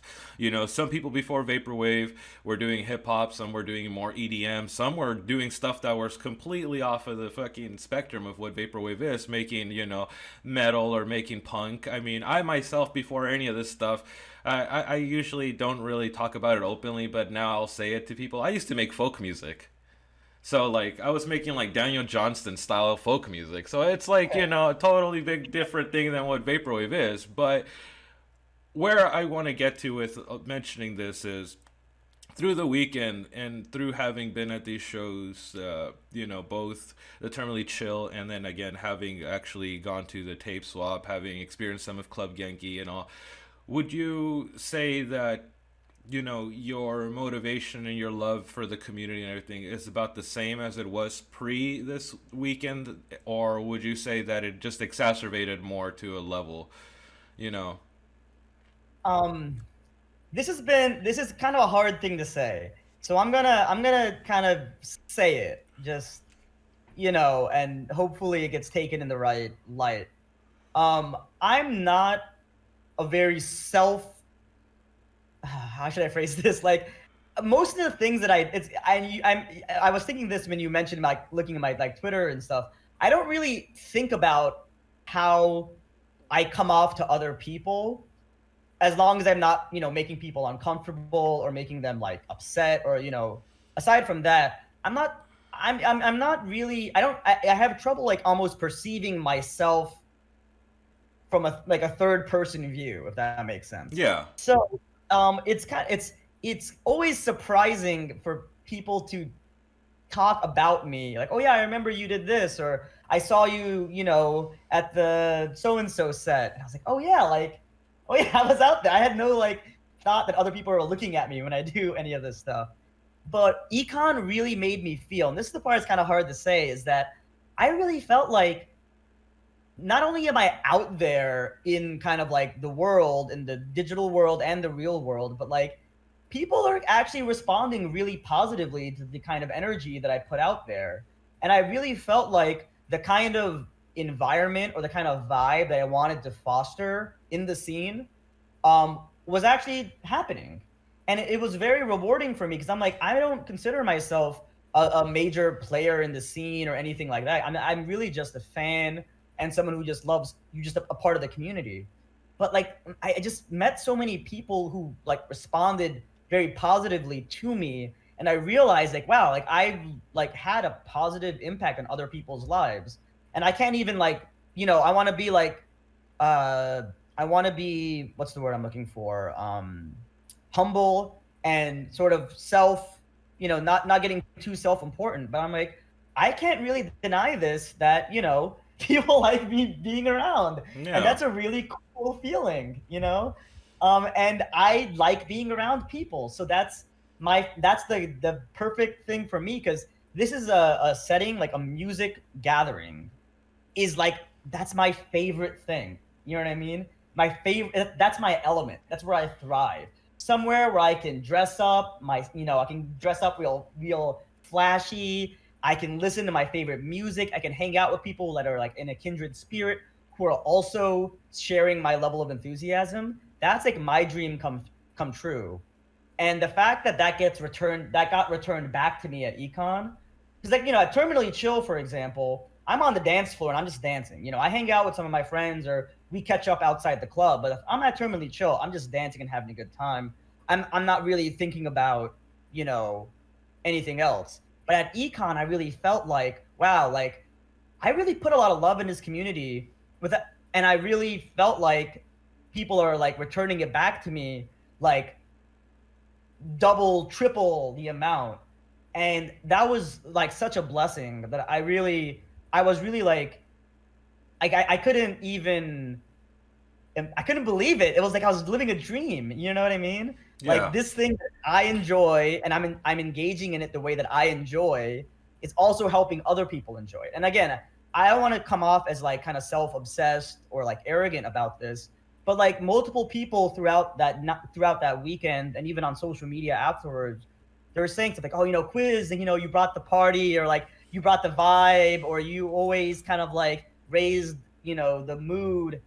And I'm like, genuinely, that is the nicest thing. That like if you were to ask me what's the biggest compliment you could give me, that's it. Yeah. And people were just giving me that. And I'm just like, wow. You know what I mean? Oh, definitely. I mean, the proven point is the fact that we're interviewing you and you're on the show. Yeah, exactly. And that is one of the things is to when we first, made contact and I first got a taste of who you were out in Econ. This was something I definitely thought of, and it was you were one of the people. I mean, there's a lot of people that besides this episode I'm going to be talking to later on. I don't think this is a one-off thing. I want people to really.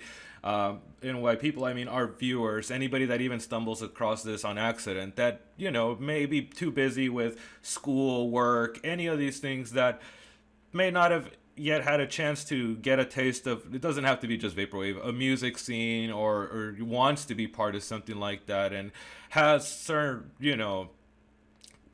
just they have certain things that make them feel reluctant to maybe feel that full comfort. I want them to be able to not only see, some of the things that are experienced in events, such as like some of the footage we've either been showing or some of the stuff that, we'll be showing later on in the show, but also having people like yourself who just by your own words and the way in which you're talking, the confidence and the comfort that, there doesn't have to be anything as far as like breaking the bank. This doesn't include like, at no point did you tell me like, oh yeah, I went out and I went and had these pair of shoes I had to get and like I started. No, you've just been about your respect and you've been about letting people know that,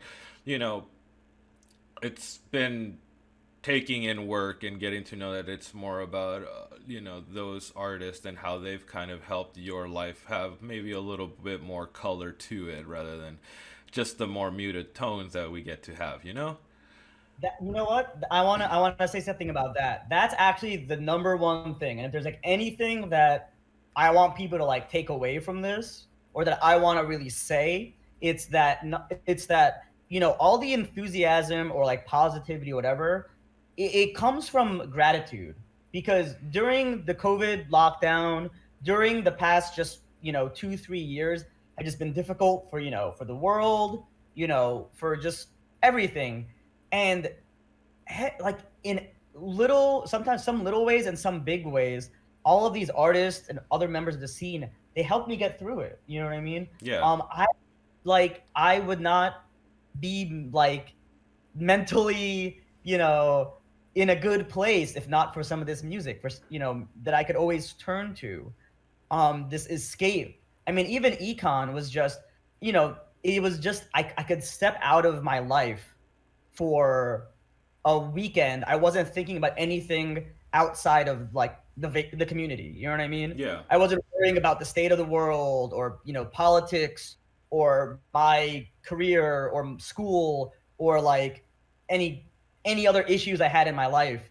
It was just the scene. It was just that. And that's part of the reason why it's, people are always like, oh, you're such a big fan, or you're such a, I get that from people a lot, like, oh, you're like a super fan or whatever. And I don't even necessarily think that I'm a bigger fan than anyone else, but I just think that I really want to be I'm not afraid to be honest about how much something means to me. Yeah. That's what I'm doing right now. Yeah. Right. And it can be it's frowned on by a lot of people. It's kind of seen being sincere or being honest like that is, I think, seen as like corny a lot of times. And that's fine. If that's how you take it, that's totally cool. I don't, that doesn't affect me at all. Yeah. But I'm always going to step up and say, you could have, however you feel about yourself as an artist or as a creative or as any kind of member of this scene. If you have like done something that made me feel good or made me feel happy or put a smile on my face, help me get through a hard time, I want to let you know about it. I want to return that back because I want people to understand that you can just be a fan or just a random person in the scene, but you can have an impact on people. Definitely. You can be memorable. Yeah. I mean, even with Sight, Sounds, and Conversations, that one of my favorite memories of all time. I got into the show from watching, because I was watching Virtual Memory, and I heard Data Girl was going to be on Sight, Sound, and Conversation, and I was like a huge Data Girl fan. Like, just like, and even my friends, I got like my other friends who like didn't know anything about vaporwave. I was like, you got to check out this Twitch stream, this DJ like Data Girl, like she's amazing. Her like mixes and everything are just immaculate, and her original music is amazing. And we all got together and we watched Sight, Sound, and Conversations together, and we were like grabbing each other, like, oh my god, this is so crazy, like this flip is insane. Because the set that she put out for that with the visuals and the music was just like, that was so sick. And we were just watching. I'm like banking now. I know she released it as like Catharsis. She released that set. I forgot there was one song specifically that she flipped on that set she did for you guys that we were just like losing it. Don't feel bad. That was a way back, man. You're telling me you've been watching the show for a while just by referencing that artist that you're. So yeah. Like, it was just it was such a crazy like it was so just like it was so hype, and we were just like, wow, this rocks, like this is so cool. Like, I didn't know, like there's so much creativity in this scene, and like the visuals, like it was like it was so sick. So I always want, and I'm telling you this now because like that's my motto, right? Like that's my MO in this scene, is like, I want to let you know I was there, I watched that meant something to me. Like, we bring that up all the time. We have friends over, like we put like that recording from that show, we put that up on, like, play it on YouTube for like when people come over. Like that's part of my life. It's part of my friend's life. You know what I mean? Yeah. And like that's part of the reason I'm so honored to be here, because it's like, damn, like I'm kind of part of this show now that like that is part of very fond, positive memories for me.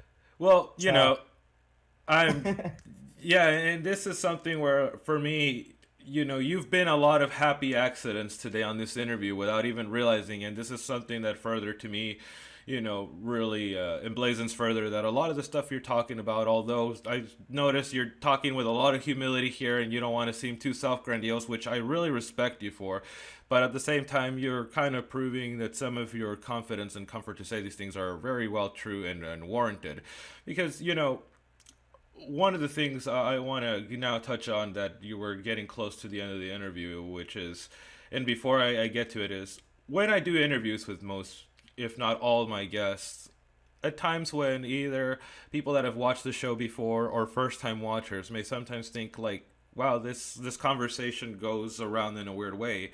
But if you pay attention enough, it comes back around full circle, and it almost always is accidental. I don't really plan for it, but I like to have conversations, with every person in a personalized manner in which it naturally...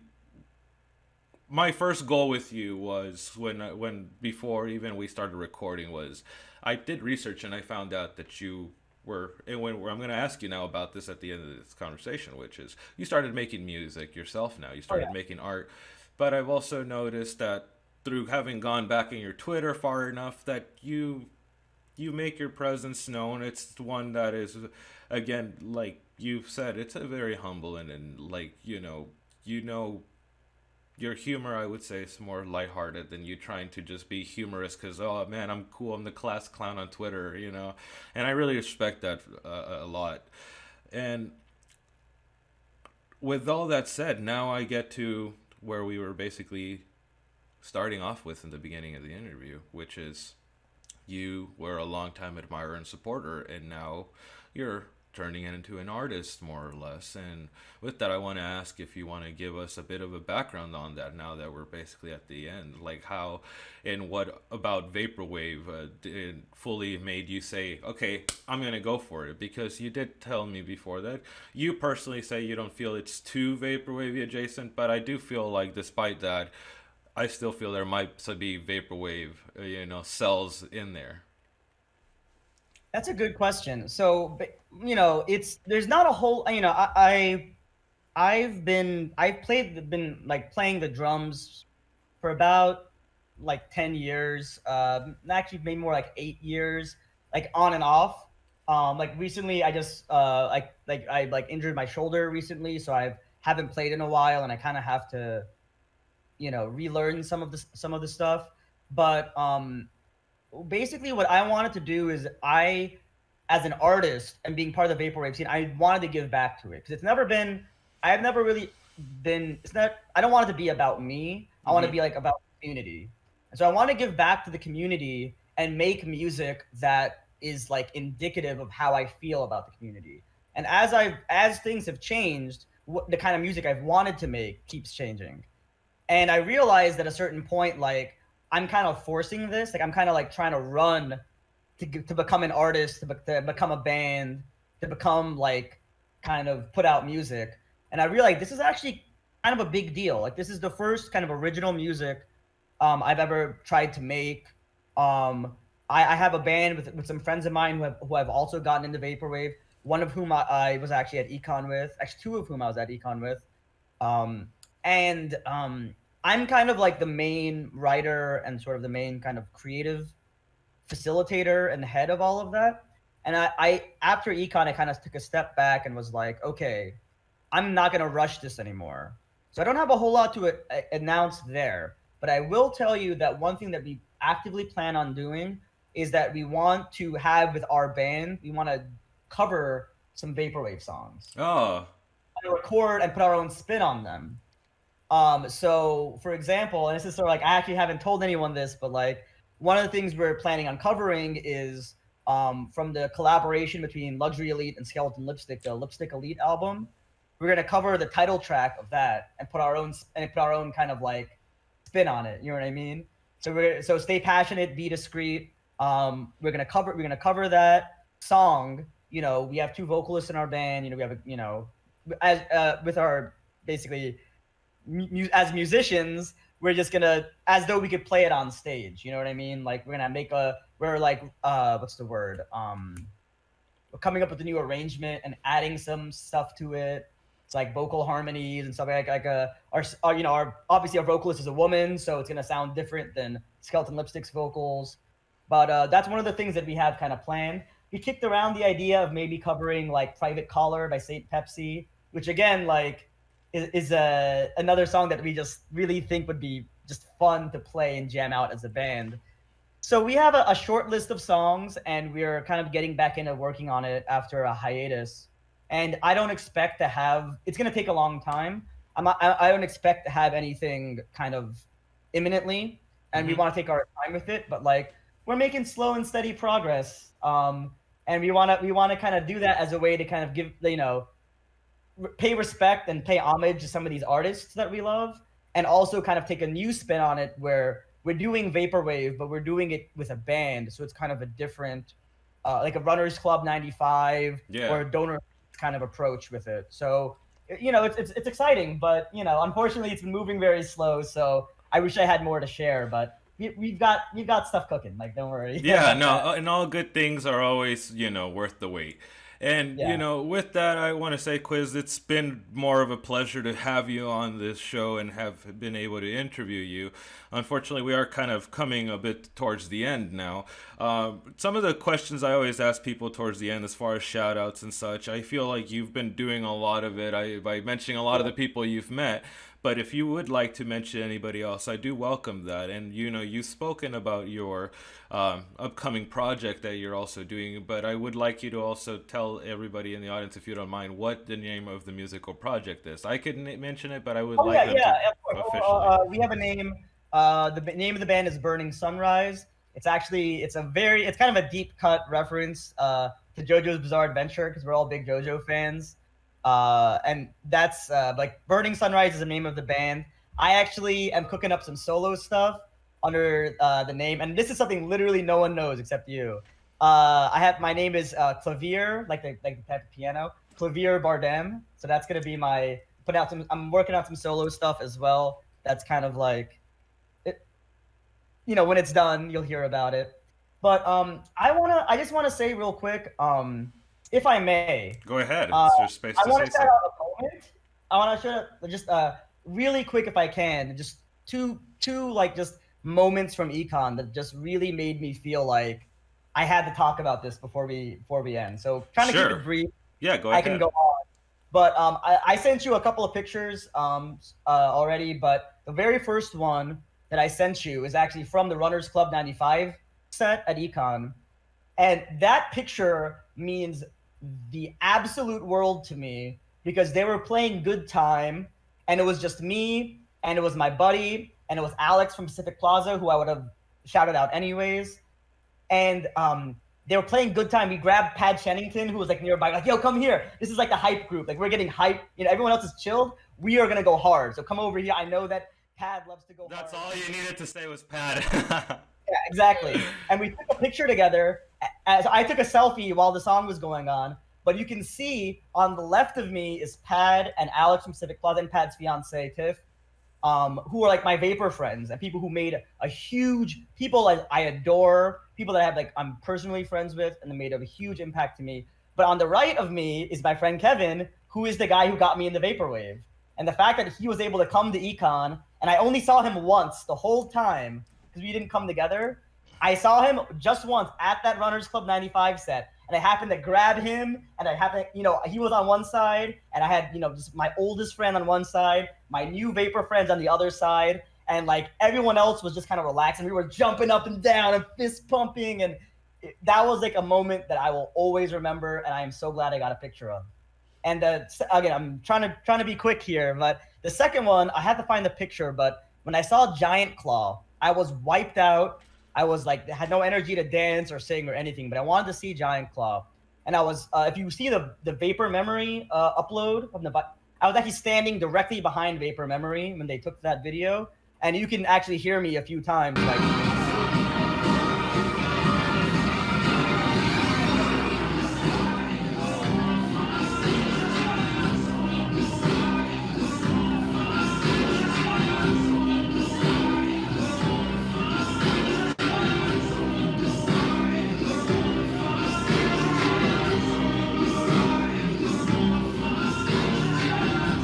Cheering or whatever, but I was in the club stage and I look down. I see some more of my friends, Will Wade, obviously, who works with y'all, and Nrail, like Nathan, and just both at iClick, a black beautiful blob, souls.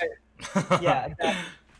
A black like silhouette, which I later found out was Tech Honors, and I was like maybe 10 feet behind them, and I was just watching them like jump up and down and sing and fist pump and cry. And I was just like, you know what? This, like, my first instinct was like, man, I wish I could be there. I wish I could share that moment with them. Like, I push through the crowd and like put my arms around them and join them. And I was like, you know what? Actually, it's not about me, because they were watching Keith play on the stage for the first time. Obviously, Tech is in Keith's band, That's Dynamic Shroud. Will and Nathan are two of the biggest Keith Rankin fans you will ever meet in the world.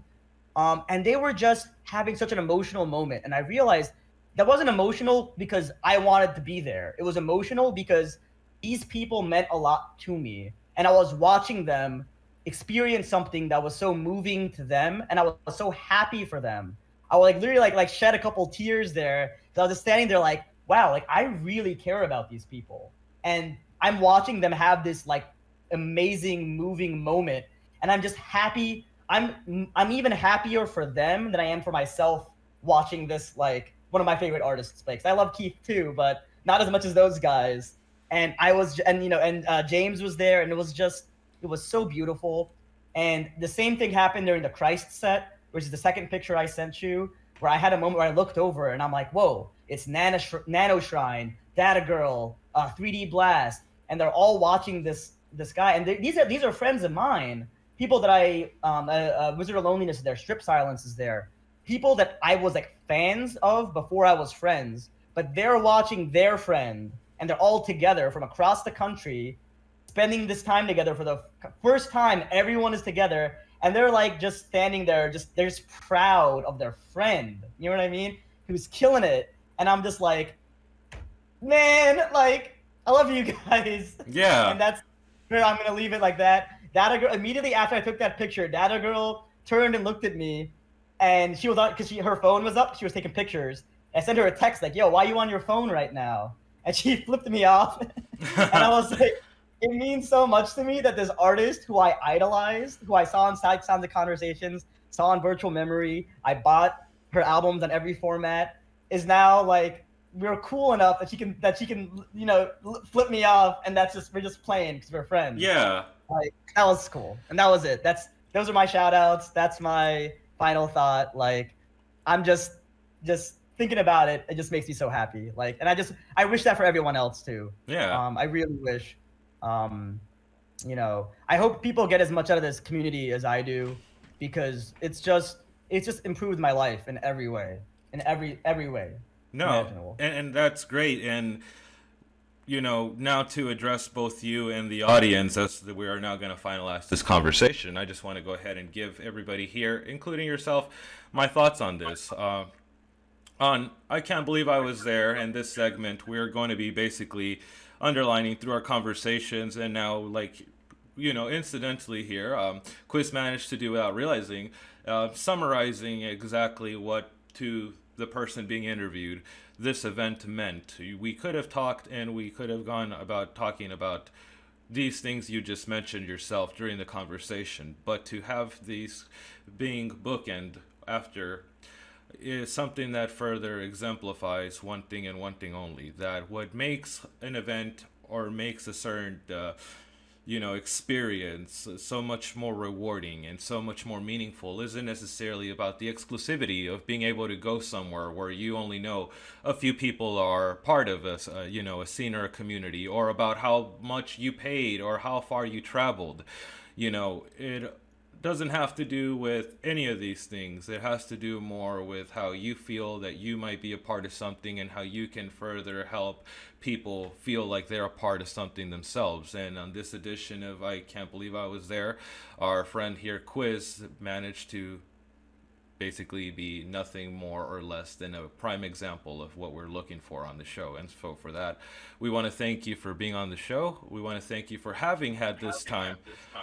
And I also want to thank everybody in the audience for having spent the time here listening to this conversation and interview, which, although ran a little long, we do feel that it's important to give the time to anybody that's watching to really take in what it is to take the moment and the time to get to know something, let it move you enough, and then be a part of something yourself. And with that, I just want to go ahead and say once again that this was Quiz, and we will be definitely seeing more of Quiz's work in our show in the future. But for now, we will be back with more. Thank you.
that was our interview with Quiz, which we... What the fuck?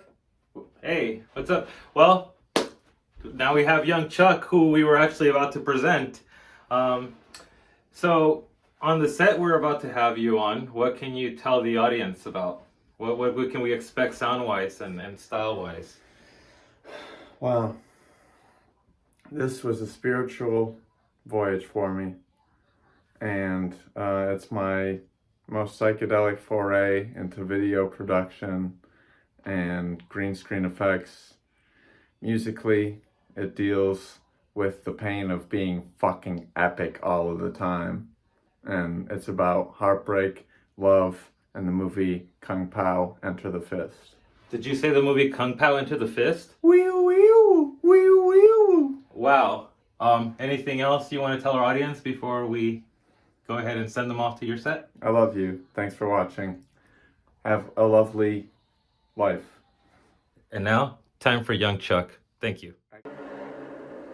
I'm afraid I've got some bad news. If you're watching this stream, then you already know who I am. That's right. It's me, the chick from the ring, and I'm here to kick your ass.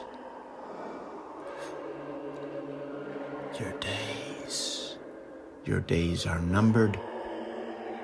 In 7 days, I'm gonna climb out of this TV and I'm gonna kick your ass.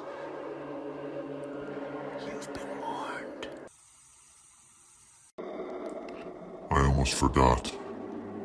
Remember to like and subscribe to Young Chuck Music on YouTube and other streaming services. This is not paid for in any part by Young Chuck. I'm acting on my own accord as the chick from the ring to tell you to do these things. Perhaps if you stream enough egg music within the next 7 days, I will spare your life.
Sauerkraut.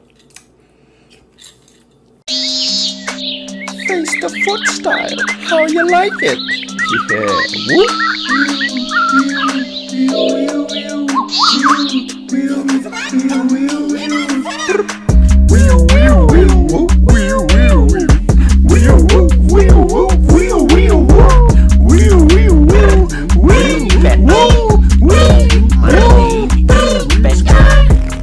baby down the hill. Chucky, keep it chill. I just made a meal. Who do I gotta kill? I don't wanna kill. I don't wanna hurt. I don't wanna maim. I forgot my name. There's a demon in my brain. Evil counsel. Yeah, my nipples look like milk duds. Nipples look like milk duds. Yo, my nipples look like milk duds. Yo, I hope to have ices. I hope she like me. I'm fucking Keira Knightley. That's a lot of nuts. That's a lot of nuts. Very well. You've proved to be a powerful force in one-on-one matchups. But I wonder how you will do in a tag team bout. That's a lot of nuts. That's a lot of nuts. Wow. That is a lot of nuts. Big nuts, all kinds of nuts. Nuts, nuts, nuts. You want fries with that? Nuts. Little nuts, nuts. Nuts. A lot of nuts. I eat a lot of nuts. I eat a lot of nuts. I eat a lot of eggs, eat a lot of beans, smoke a lot of green. Bitch, I'm trying to stop, drink until I drop. Like it, then I cop. Jimmy, I really need my glasses! Need to see, need to see, need to see. Open my eyes, need to see, need to look like the times. I'm gleaming, making nipples look like milk duds. Nipples look like milk duds. Yo, my nipples look like milk duds. My nipples look like milk duds. Oh, yo, oh. Skirt, skirt, skirt, skirt, skirt, skirt, skirt, skirt.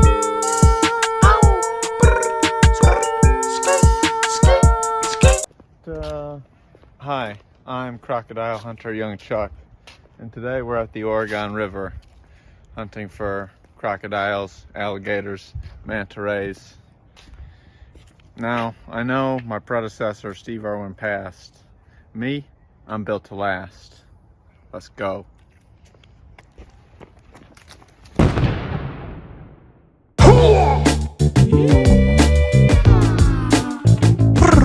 Stop right there, criminal scum. Freeze.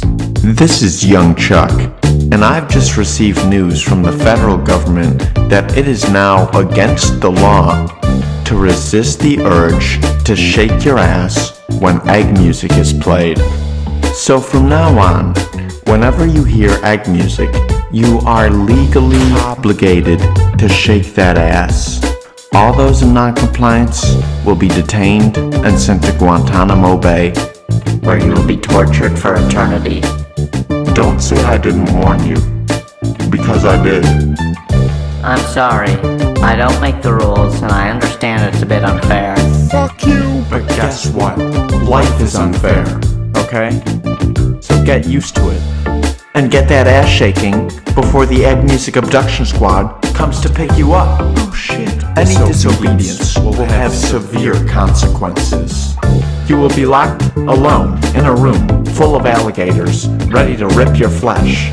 At the same time, you will be subjected to JoJo Siwa's music at top volume on endless loop for all of eternity. All the while, the fire alarm is going to be going off, and it's going to be going. Bear in mind, you're also going to be in Guantanamo Bay, which is in the middle of the fucking jungle on the equator, so it's going to be humid as shit. It's probably going to be about 169 degrees in your cell, and you're going to be sweating your tiny little balls off. But don't say I didn't warn you, because I did. This is bullshit! Hey, what's up, YouTube? This is Young Chuck, and we're here with another episode of Walking Down the Street. Today, I'm walking down the street, and I'm having a good old time.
don't have a clue what's happening.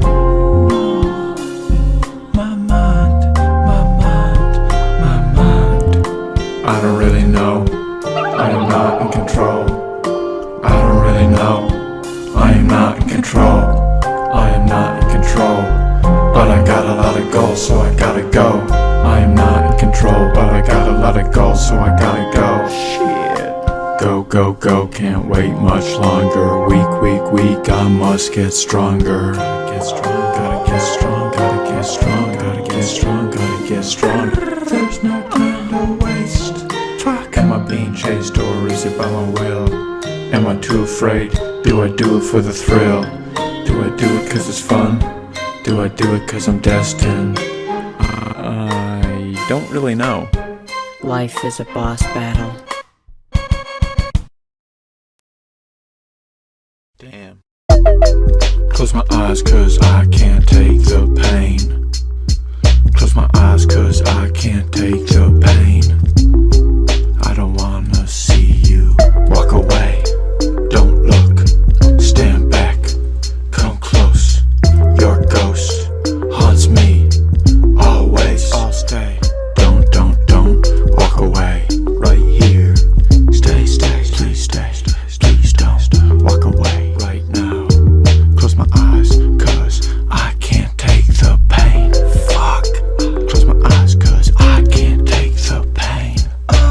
Egg, music, bit. Yeehaw, yeehaw, yeehaw.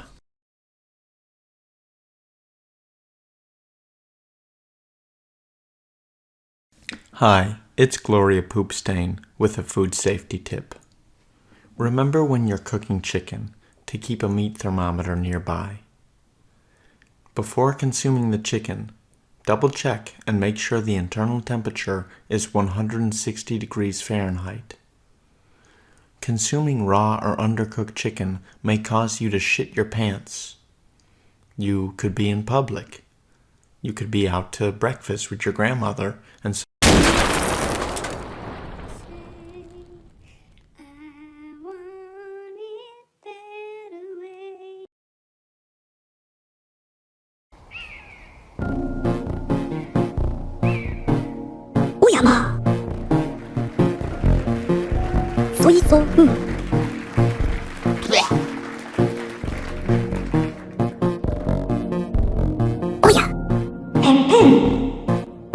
Are you sure the expo is still on? I can't let myself get my hopes up if it's not true. Yes.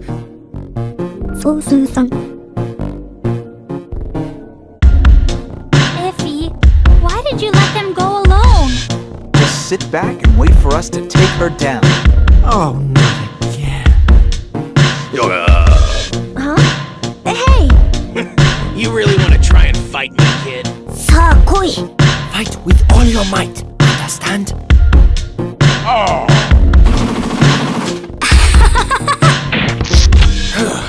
You gave me more trouble than I thought. Your efforts will be for naught. I'll end all of this drama.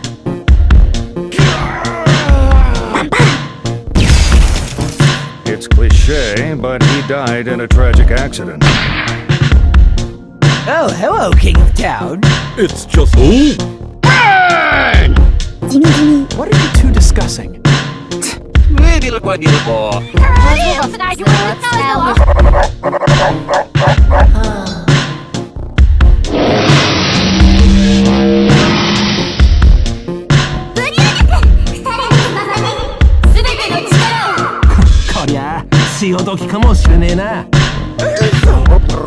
She will come to you any day now. Are you, okay, dear? Bastard!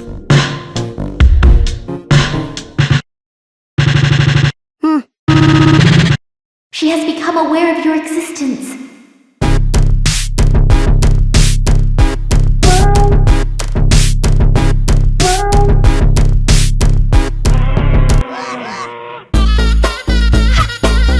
Damn, shawty. Shit.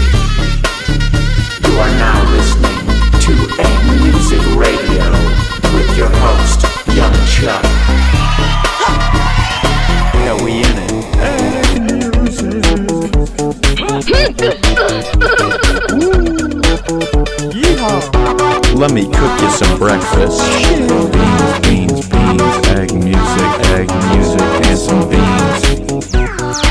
touch that dial.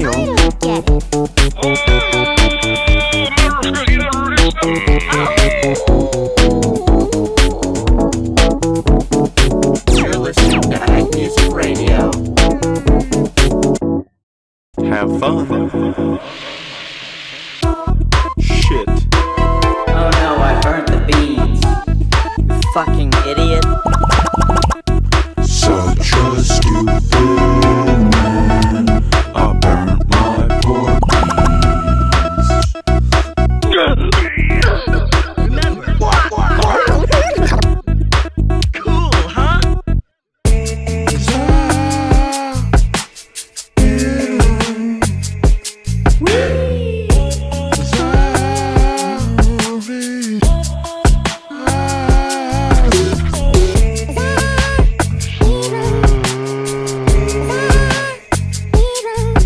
R.I.P. to the beans.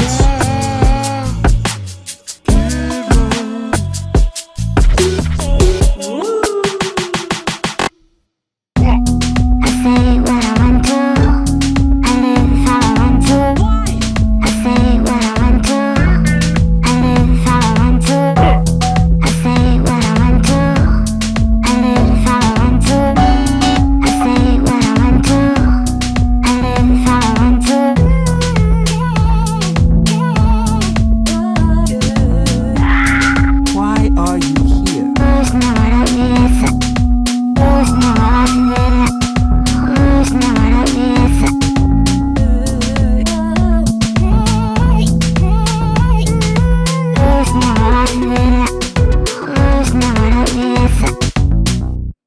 I say what I want to.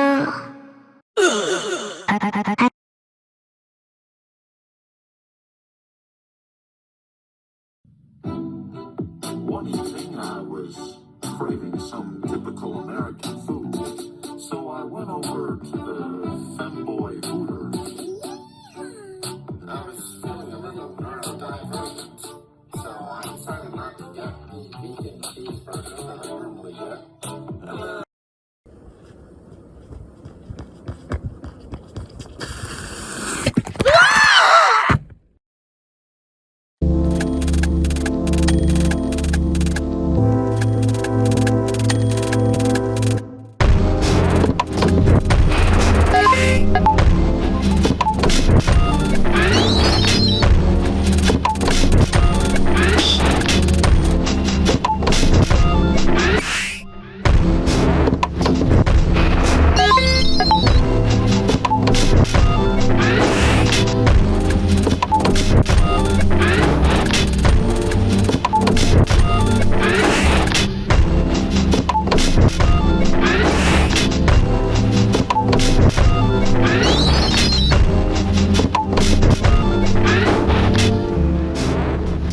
We can rest later.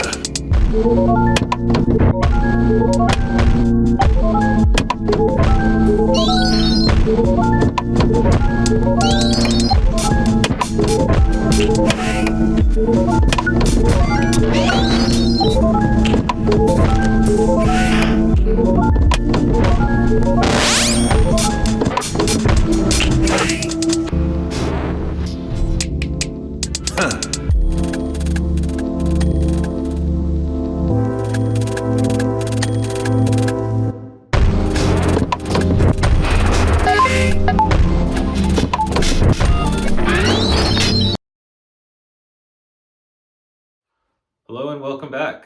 And now time for our headliner, who is none other than Van Gogh. Van Gogh is an artist who continues to show a lot of us who have already been here for the ride that there is no limit to one's own work and potential. And I am proud to say that in this edition, we have managed to get a pretty exclusive set where we hear tracks accompanied by some really amazing and beautiful visuals. But the important thing is that some of the music here is exclusive. So for those of you that have already taken a part in experiencing Van Gogh's work, prepare to be amazed in having some new tracks and some new similar sounds, maybe? I don't know. You be the judge. But the important thing is, before we go ahead and set you off here on this set, is that one of the things that I personally get from Van Gogh's work, and why we felt it was important to have this artist basically come and finalize and really seal this episode today, is because within the music itself, it speaks to a spirit of which the thrill is in doing and going through things. And to me, again, as much as some of you may find some of this corny or poetic or whatever the hell have you, one of the things that, again, I feel that this work really exemplifies is just doing it and going for things, and knowing that as long as you know that what you're doing is right, there's no way you can really be wrong unless, you know, you are interfering within other matters that can inflict somebody's own wills as well. And why I mention all this and how this ties back is because, well, Van Gogh is a person who, as well, besides having such amazing work, is merely just there to be a good friend and lend some inspiration for those looking for it. So we want to go ahead and thank you very much for having had the opportunity and time to help us finalize what we feel couldn't have been as great if you had not been part of it. So thank you very much once again, Van Gogh, and we can't wait for all of you here to take a part in this experience. Thank you.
And that was our show. Thank you very much for having hung out with us here today, having watched every single set and listened to every single interview we had. We hope that throughout this edition you found yourself further motivated, moved, and further enlightened to want to do something of your very own, whether it be in the art world, music, anything that deals with your expression coming out. We just hope here at Side Sounds and Conversations that it could one day be a home to it. If you do feel the need to one day share one of the pieces of your very own making, whether again it be a song, whether it be an entire set, whether you have a short film, animation, anything of that sort of nature, or anything around, you could do whatever you want, so long as it's within the guidelines of this website where we're hosting this show at. Again, we just want to remind you that it's all really up to you and your limit beyond that. And once again, I just want to go ahead and take a personal moment to go ahead and thanking everybody from Van Gogh, Young Chuck, Luxury Noise. I want to thank Emmanuel. I want to also thank Ognos. I want to thank Ronnie. I want to thank, I can keep going on forever. I want to thank every single person, more importantly, that I had the pleasure of being able to meet on the trip, in which I gathered not only some of the footage that you guys may have seen here, but also some of the inspiration that further allowed me to be able to bring this episode to you. I am not alone in saying this, but the summer kind of ended on somewhat of a somber note for some people, whether it be on things that are going on or just outer external pressures of the society in which we face ourselves every day looking at. And, well, what is there really else to say except we hope to see you once again here at Side Sounds and Conversation, a home in which we hope you find yourself looking at really similarly to that of yours. Because, well, that's what we want it to be for everybody that watches this show. There's nothing else and nothing better to say than that. And, well, I was Codex, and we hope to see you again. Thank you.